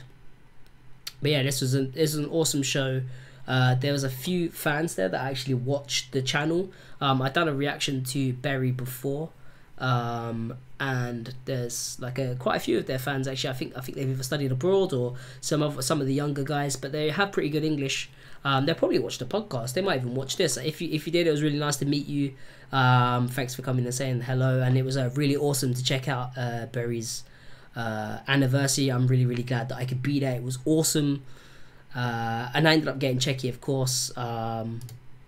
Before I had like loads of Shihori Checky tickets, so I was just gonna end up going to Shihori multiple times. But after some jingling around with Checky tickets with Ethan, and depending on who we bought, we managed to like swap tickets out so that we ended up having one ticket for each girl.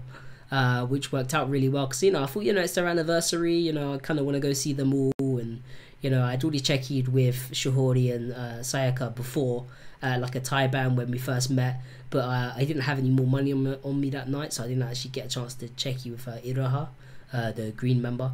And I said to her, oh, you know, I'll see you at the anniversary and I'll definitely get a check with you then. So yeah, I think we're doing like a one sign because it was like, you know, the first anniversary or whatever, so that was pretty cool. And then yeah, the rest of them is just me and Shori doing like a kind of like a Rocky type pose or whatever. Yeah, it was really nice, really good girls. I kind of like their kind of like melodic punk type stuff that they do.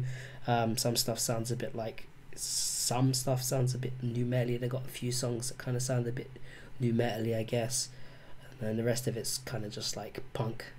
But it's all kind of like raw, you know. It's not superly overproduced. You can tell that they enjoy what they do, and they, you know, they put a lot of heart into it. I wouldn't say that they're, you know, the best dancers or singers out there, but they put on a hell of a show, and I feel like, and their fans are super nice. It's a very like family type atmosphere. Everyone's, you know, like, even, you know, like the circle pitting and all that sort of stuff. You know, like everyone's looking out for each other. There was a bunch of actually idols that actually came to this show to see Buddy. A lot of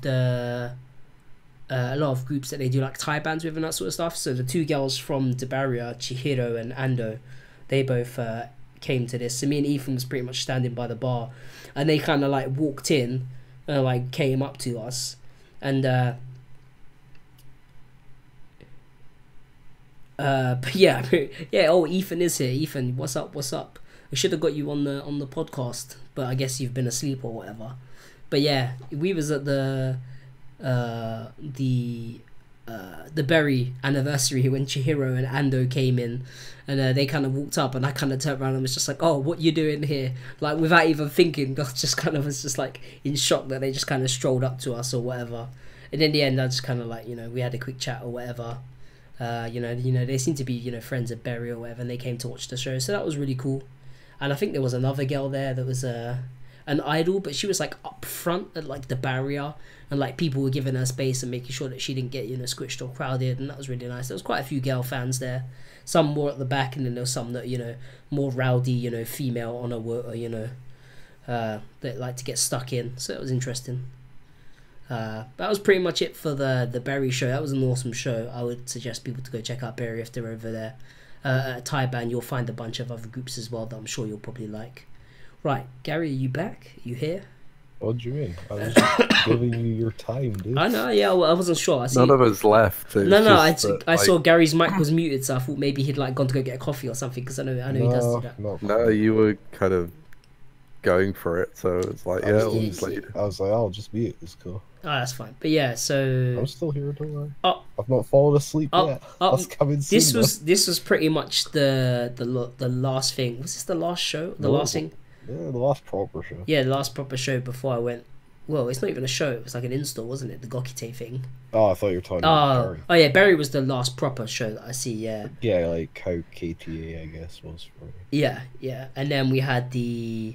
Well, this is pretty much the last thing that I see before I went home anyway, which was the Gokite in-store. It was just Shinjuku, wasn't it? Shinjuku Tower. Yeah, Shinjuku Tower, yeah. And this was really cool. Just because we got there so early. We was kind of like... They were sound checking. Yeah, they were sound checking, so we ended up kind of sitting around while they were sound checking. Shirahara basically insisted that they sound check the whole set. Yeah. So yeah, they pretty much performed twice, and like people were still doing calls and mix and stuff to the sound check. So it was pretty much they just did the live twice, and like the second live was then just even more hype, because everyone kind of knew what was kind of coming. I feel like they did maybe one or two songs maybe that was a bit different, but it was super interesting. It was good to see, and Staff-san, who is the girl who's now known as Hinaton, right? The girl who's now in Opera's Counterattack. She's like, she was there, like stood with them. I have like a picture, but I didn't put it up. She was on a step ladder recording the performance. Yeah. They no longer sell the pantsuit towels, unfortunately. Yeah, unfortunately, I think they sold out, didn't they? Yeah, please show me panty. Yeah, they're good. I managed to pick one up before they sold out of those. It's like whenever the Pansumi Seteo, like that, everyone always sings that bit and then pretends they have like the towel for it, but even though they don't, it's quite funny. I was waiting for someone to like start like instead of the towels, I was waiting for someone to like have like panties or something that they like twirl around instead. Like it wouldn't surprise me that someone's gonna do that. You could go buy a pair of like those stripy pants fairly easily, to be honest. You can just like spin them around instead. That would be quite funny. Someone just needs to take the picker in pantsuit to their show. Yeah, that'd be funny. But yeah, this was quite. I think who was at the show? Me, you, and. I mean, Ethan. Ethan, yeah. Oh, you were dying. Yeah, this is pretty much me just before my illness properly hit me. Peak illness. Yeah, pretty much. So it was like the next day after this where like I was pretty much like I was dead on the way to the airport and then had a very bad time flying home. Yeah, you basically slept on the train at the airport. Yeah. I was like, yeah. And I'd completely run out of all painkillers and I literally the like illness thing literally hit me that morning. Like I'm surprised that I was lucky that I packed my suitcase and everything all early and had everything ready, because otherwise there's no way I would have had like You're lucky they let you on the flight. Yeah, pretty much, right? Yeah. But yeah, I kind of wish I could have gone to like a proper show, I guess. What, a proper Gokite show? Or? No, or just like a proper. Oh, that day? Oh, right, yeah. There was just nothing on, was there? No, there was like literally nothing. There was literally nothing on. Was that because it was this wasn't the day where it was like a national holiday, was it? It was the day before the national. Oh, it was the day before the national holiday. Yeah, no one was doing anything. And directly after this, we like messed around for a while and went and had a look around the shop or whatever. Oh, and they were like signing stuff over by like the iDOL section.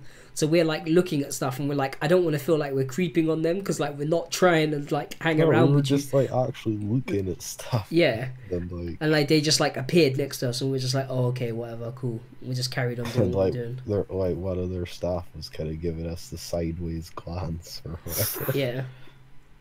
I was like, look, I'm here to buy stuff, bro.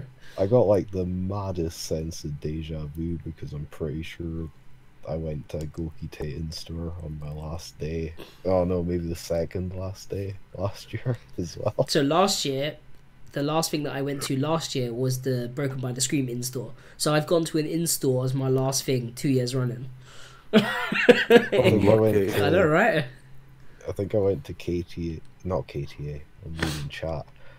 Broken by the Scream and Necro on my last day last year. Right. Something like that. Last year, that was in summer. The last day I went to see Garuda at Taiwan. And Mel and Batake were there as well. And there was, I think, a couple of other groups. That's not bad. I can't remember what I even did on my last day in April. Can I just point out that we still have 20 people watching us and it's like 1 o'clock in the morning?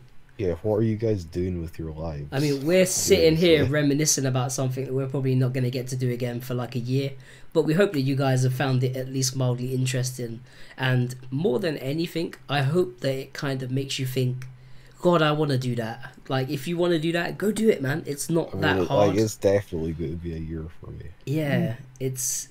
I'm basically going back, or at least planning to go back. Yeah. Like, it's around not the same time next year. Like, honestly, from the two of you, how hard is it really to go to Japan? Apart from, the fact that you have to save up a bit of money to go. Like, the flight's pretty brutal. Yeah, it's kind of a long flight. I mean, if you're someone who can sleep on transport, it's not too bad. If you find it difficult to stay in the same place for like 12 hours, probably. Yeah, if you can sleep, definitely. Yeah, if you can sleep, it's good. But if you're like me and Kris, who can't sleep for whatever reason, I had a really good flight over there, pretty much. But I can't sleep in certain places. Like if I'm sitting down, I can't sleep. I can't sleep sitting upright. I don't think. I'm sure I've heard you sleep in your chair before. Or do you... I'm definitely not in a chair. I'd have to be incredibly tired. Like even on a plane, I'll probably sleep a couple of hours, but only because I'm so tired that I pass out. Yeah. I'm literally lying in bed doing this podcast right now.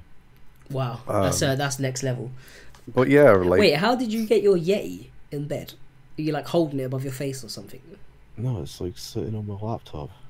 Ah, right. It's on like one of those cooling pad things. Nice. But yeah, I was like just behind the scenes. Like, wait, who's going next November? Oh, nice. I'll probably see you then, I guess. Yeah. But yeah, like actually saving for Japan and planning it out isn't really that difficult. It's just, you just got to keep putting money away and then work out what you need to pay for. Figure out how much you can put away, like every paycheck or whatever. However, like I get paid weekly, so it's like how much can I put away a week? If you get paid monthly, you know, whatever. Figure out how much you can put away every time you get paid, and then figure out how long it's gonna take you to save up for like the flight. You don't have to go for a month like a nutter. No, like I feel like 2 weeks is a good time. Yeah, 2 weeks. 2 weeks. 10 days to 2 weeks is like because the first time I went for 10 days, and I still felt like my last trip I did a fucking load. I see loads of people on my last one. That was like 10 days. So I feel like 14 days would have been perfect, because that gives you just enough time that you might catch some extra stuff around that time, you know what I mean? So like 2 weeks, it's not too expensive, you know. Your main kind of money is just going to be the accommodation's the killer in most cases. Yeah, at the moment, yeah. It depends. No, just like generally speaking, because like most of the people listening to this probably aren't going to want to get an Airbnb. They'll probably want a hotel, right? No. Oh, maybe. I would personally say to people to definitely look into the benefits of an Airbnb, especially if you're staying there. Or if you're going for a month, you can sometimes rent an apartment for a month from like a letting agency or something. I think anyone who could do do capsule hotels for more than like 2 days in a row is insane. The only time I want to be in a coffin is when I'm dead. Yeah, like I could do it for a night. I could do it for a night instead of sleeping outside of the train station. That's fine. But like I couldn't do it for like more than 3 weeks in a capsule hotel. Holy shit. I mean, have you ever stayed in a capsule hotel before, just out of interest? Me? No. Oh no, I'm asking your man in the chat. Yeah, I mean, a lot of them like don't allow you to keep like your bag in the hotel. There's a few of them that do. Yeah, there's some of them that do. 12. All right. Yeah, done it for 12 days. Yeah, okay, it's fine. Cool. Yeah. I mean, if you can do that, then good for you. But personally, more power to you, dude. Personally, I would not do that. I mean, you do get some pretty nice ones. I mean, for a month, I think I got kind of lucky this year. For a month in my Airbnb, I think it was like £800, £900. £800, I think it was. That's really good. More expensive. Yes, it's going to be about probably like 1, 2, 1. The problem is, if anyone listening to this is planning going like October, November time next year, the Rugby World Cup is on. So if you're planning on going, you probably want to book somewhere fairly soon. Yeah, like do what we usually do, where you book your accommodation and your flight early, and then you pretty much know that you're guaranteed that you're going to be out there, and then all you got to do after that is pretty much just like save up spending money and figure out what you're doing. Yeah. Like, the accommodation's like the worst in most cases. Like flights don't tend to sell out that quickly, but accommodation does. The thing you got to think about now as well is that some of the places, they do like a deal on monthly rental, so if it's like if you cannot tell them everything, Terry, that would be great. I meant like actual normal places as well, like places out of Airbnb also do. Everyone does like discount for a month now, like because like the law doesn't work on places that rent monthly. It's true. So, if you rent a place like more incentives, month, you can kind of skirt around the laws that came in, kind of. Yeah, if you're American, if you're going from America, the flights are going to be the worst, because them prices, boy, it's like a fucking roller coaster. It's like yeah, literally 1K one day and 2K the next year. The cost of a flight here is basically consistent until maybe like a couple of weeks before. And even then you're talking like even then you're talking like a 100-200 pound fluctuation at most. Yeah. Like America, it's like $1,000. Yeah, extra. That's fucking mad. I can't believe that. Absolutely crazy. But outside of like flights and accommodation, I guess be prepared to spend some money, because the cost of going to shows can be quite expensive. It's very deceiving. Yeah, it can be like $30, $40, $50 depending on whatever. A lot of like your ticket standard is about 3,000 yen. Yeah, about 3K. Yeah, 3.5. 3.5. Yeah, and then you gotta chuck in a drinks token. Like another 500 yen on top of that, and that's before you want to buy anything. So like a lot of Czechis now are like 1,000 yen. Minimum. You might get one free or something. But yeah, it's about a K a Czechie. And then like a couple of K for a CD if you want it, maybe 3K for a T-shirt. A lot of the groups, some of the groups are doing the whole 1K for a Czechie plus 500 yen for a sign, like Ad Fiction and a bunch of the others. Or there's a couple groups, like some of the really new groups that are doing like 2K for a signed Czechie. That's fucking mad in my opinion. That like new groups really are 2K. But yeah. But yeah, if you go into Thai bands and there's like 2 or 3 groups you want to Czechie with. I went to Taiwan. I was like, oh, I'm going to get like 3 Czechie. Ended up like 7. Yeah. So it's like save as much as you can, and if you've got stuff you don't want anymore, like try eBaying it, 'cause you'd be surprised. Put it this way. I went out with $1,000 in spending money and spent over $2,000 in a month. I spent $2,000, but then I also did I pretty much like we were like doing food and drink like every day, like eating out food and drink, like traveling to like not super far, but we were doing a lot of like train journeys, bus journeys. I was like eating food like all the time. I was buying a shitload of Czechie. My last trip, I don't even think I got 20 Czechie. I think this trip I came back with like 82 Czechie or something like that. It's fucking stupid. I think I got like 40 something, but I only spent like £1,500. So like, what's that? $2,000 maybe. In a month. That's about as much as I spent in 16 days. Yeah. Polo has said, if you have a list of groups, you need to be choosy. My last trip, I didn't spend more than 3K on show entry, including the drink free, and saw pretty much everyone I wanted. Yeah, but you have a very like specific taste, I guess. Like, you know what you want. We was a lot more like, oh shit, let's go to this Thai band because this has got a bunch of new people that we want to see. Pretty much. In some cases, it was like, well, shit, like 2 of the groups I like aren't in Japan right now. And like a dozen or like half a dozen more aren't doing shows. If we hadn't have gone, like I wouldn't have seen Berry at first. I wouldn't have seen the Barrier. I wouldn't have seen Christine. Totally. I wouldn't have seen Diablo Vox. Who else wouldn't I have seen? I wouldn't have seen Ad Fiction. I wouldn't have seen The Mistress. I wouldn't have seen King Rage. I wouldn't have seen Emomomo. 969. You mean Clock? Clock, right? Yeah, Clock, bro. Even though they say 969 go our own way in one of the songs, but whatever. It's fine.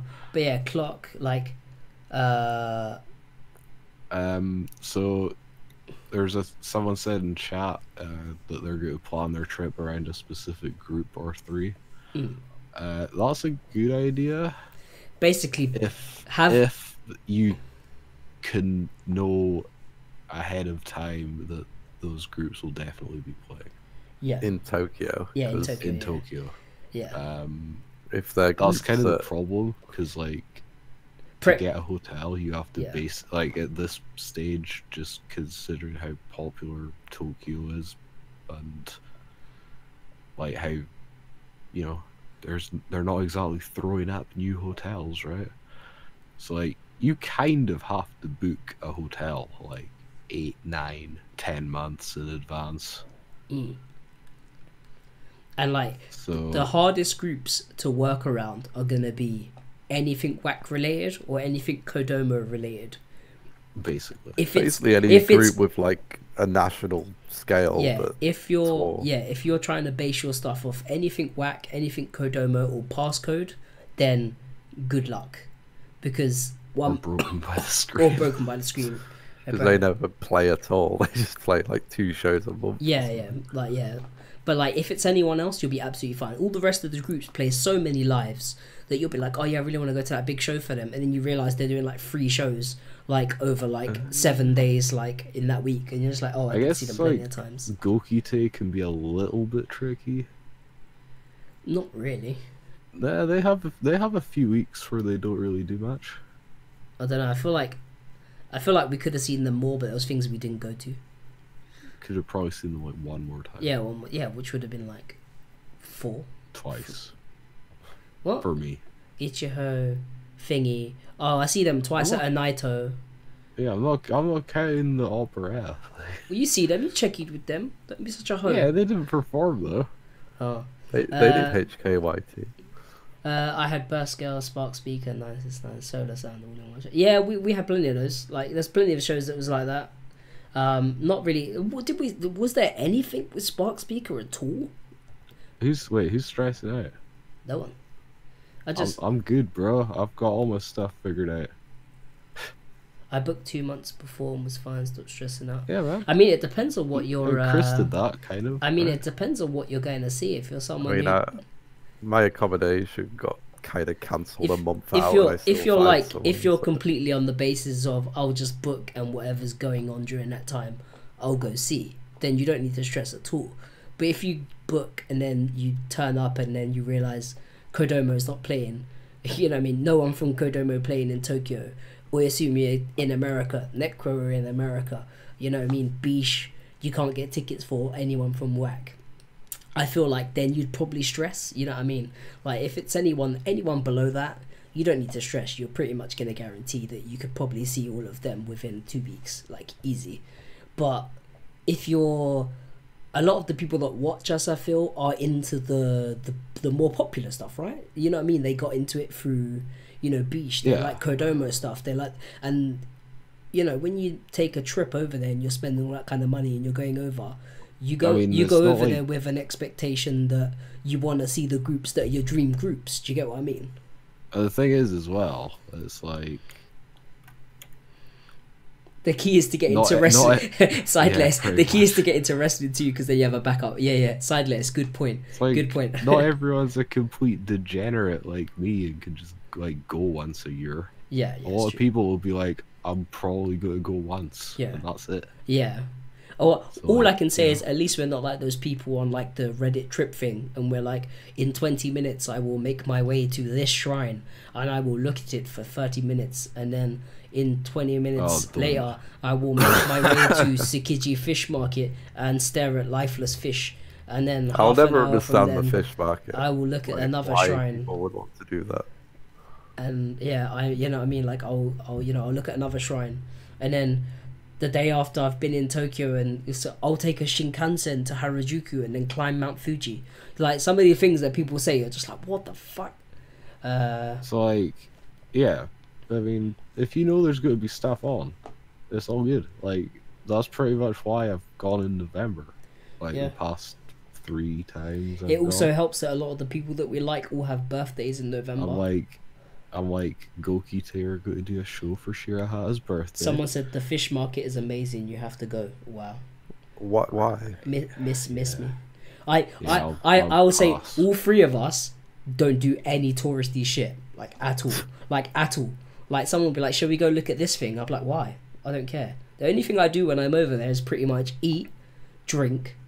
We'll miss that one out because I can't talk about that one. Shows. What else do we do? And sleep in and not hang out with me during the day. Yeah. You know, or maybe, you know, we go to arcades, or we go shopping, or we go check out, you know, some like places that I want to check out. But like if I want to look at fish corpses, I can go like down the road to the docks. Yeah. And the thing is, if I want to look at fish, I'm gonna go to a fucking aquarium to see them swim around and shit. But then Peter, look at giant dead tuna. Then Peter will be onto us, or whatever they're called, won't they? Like. Anyway, we should probably, like, if chat does chat have any questions or anything? Because we should probably wrap this, because you know it's like almost 2 in the morning. Got on way too long, and it's kind of all over the place. Does anyone? So is that, yeah, chat. Like, do you have any questions or anything you want to know that we maybe didn't talk about or whatever? Otherwise, this picture that I've got up for the thank you for joining us thing is literally the picture I took as we was going to get the Naruto Express. Awesome. I know, that's the reason why it's the thank you for joining us, because it's Japan saying thank you for joining us. Why didn't... Be done already, jeez. I know, right? 2% battery, shit, yeah, we better get out of here. Jesus. But yeah, we're done though. We're done. If there's no questions, so and we'll just plug some stuff and get out of here. Tales from Tokyo is done. There was actually so much more, but like we don't have time for it, and I'm gonna miss. We pretty much skipped every Taiban on like tiny Chica show that we went to. Fine. Because yeah, there's just too much. It was a month. We went to shows every day for a month. We should have done like literally every single day. Every single day. Way better. Yeah, we should have done that live podcast that we never really got around to doing. Yeah, because we would have figured out how to make it work somehow, I guess. Next time. Next time. Maybe if Terry isn't asleep all day. I wasn't always asleep. He was just dodging me. Just ignoring. Yeah, sometimes. We'll see what the next show's going to be. We might do one next week. Who knows? It kind of depends. So today's show was what John's doing. Today's show was meant to be a regular news show. Today's show was meant to be a regular news show. I literally have a whole other podcast already made, and John didn't come next week. John can't be here because of work stuff. So I ended up going, oh fuck it, we'll get Kris in and we'll just do the roundup of what happened in Japan for the sake of it. So yeah. And that's what you guys just listened to. Well, thank you for 3 hours. For 3 hours, I'm so sorry. I apologize to everyone. But maybe you feel a little bit closer to us. Maybe we shared some stuff. Everyone here seems I almost to said be something problematic there. Stopped myself just in time though. Good. Right, you plug your crap and then we can go and watch some UFC. What do you mean? I've been watching it for like over an hour. I've got like a million things up controlling the stream. I don't have. I've only got 2 screens. Anyway, so before everyone leaves, if you haven't subscribed to the channel yet, please do. We're like 28 subscribers away from 1,000. So if we could maybe get that before the year ends, that'd be pretty awesome. That was actually awesome. I can't believe that we nearly have 1,000. What else? Oh yeah, so I have a website. It's called idolishshit.com. My review stuff. I've got a shit ton of stuff coming, basically, if I survive the next couple of weeks at work. Just, if it came out in the last month, I'm probably reviewing it. So, answers on a postcard to what you think I might be doing, I guess. iDOL is shit on Twitter, so that you know when everything gets posted, and I share some other stuff on there too that I think is cool. I have a Patreon for the website now because everyone has a Patreon. The main reason he made a Patreon is so that I can just have all the money from the All Idol podcast Patreon. I didn't realize that was the reason. It's because I don't have a job and I'm now a NEET, so I need all the money I can get. But yeah, so I've got bills to pay. People, help me out. If you've ever wanted to support my website in any small way, monetarily, man, spammed it 3 times. Oh shit! What? Everyone does that. Do they? Yeah. Watch more YouTube live streams, bro. But yeah, so it's just patreon.com/idolishshit. I don't really know what to offer for tiers. I've got a couple of things, like the top tier is ridiculous. I don't expect anyone to ever actually pay for that. But like, is the top tier a personal tour of Tokyo? No. Can someone buy the top tier just so they can make him review like the new Mason Booker album, or what's that other album with loads of tracks? Yeah, sure. If someone wants to do that, they can. No, I might be planning to review it anyway, no, the There's album. Can I get through this plug, please? Oh, apologies. But yeah, so I've got a few tiers up, you know, like I mean I'd be stoked if someone gave me $1 a month, in all honesty. But yeah, so I don't know. I feel kind of weird about the whole like getting paid for content thing, but you know, everyone's doing it, so I thought I'd give it a go and see how it works out. If there's anything that you would actually pay for as a tier, please let me know, because you know, as long as it's not too ridiculous, I'm probably open to suggestions. I feel like you've been doing your content for a long time and people have a rough idea of what your website and what you do. It's pretty straightforward. You get a review a week. Yeah. Minimum. So, you know. And like, oh, in case anyone's worrying, nothing's ever been paywalled. No, we don't do that. We've never done that either. We always said we'd never do that. But yeah, so patreon.com/idolshit if you want to check that out.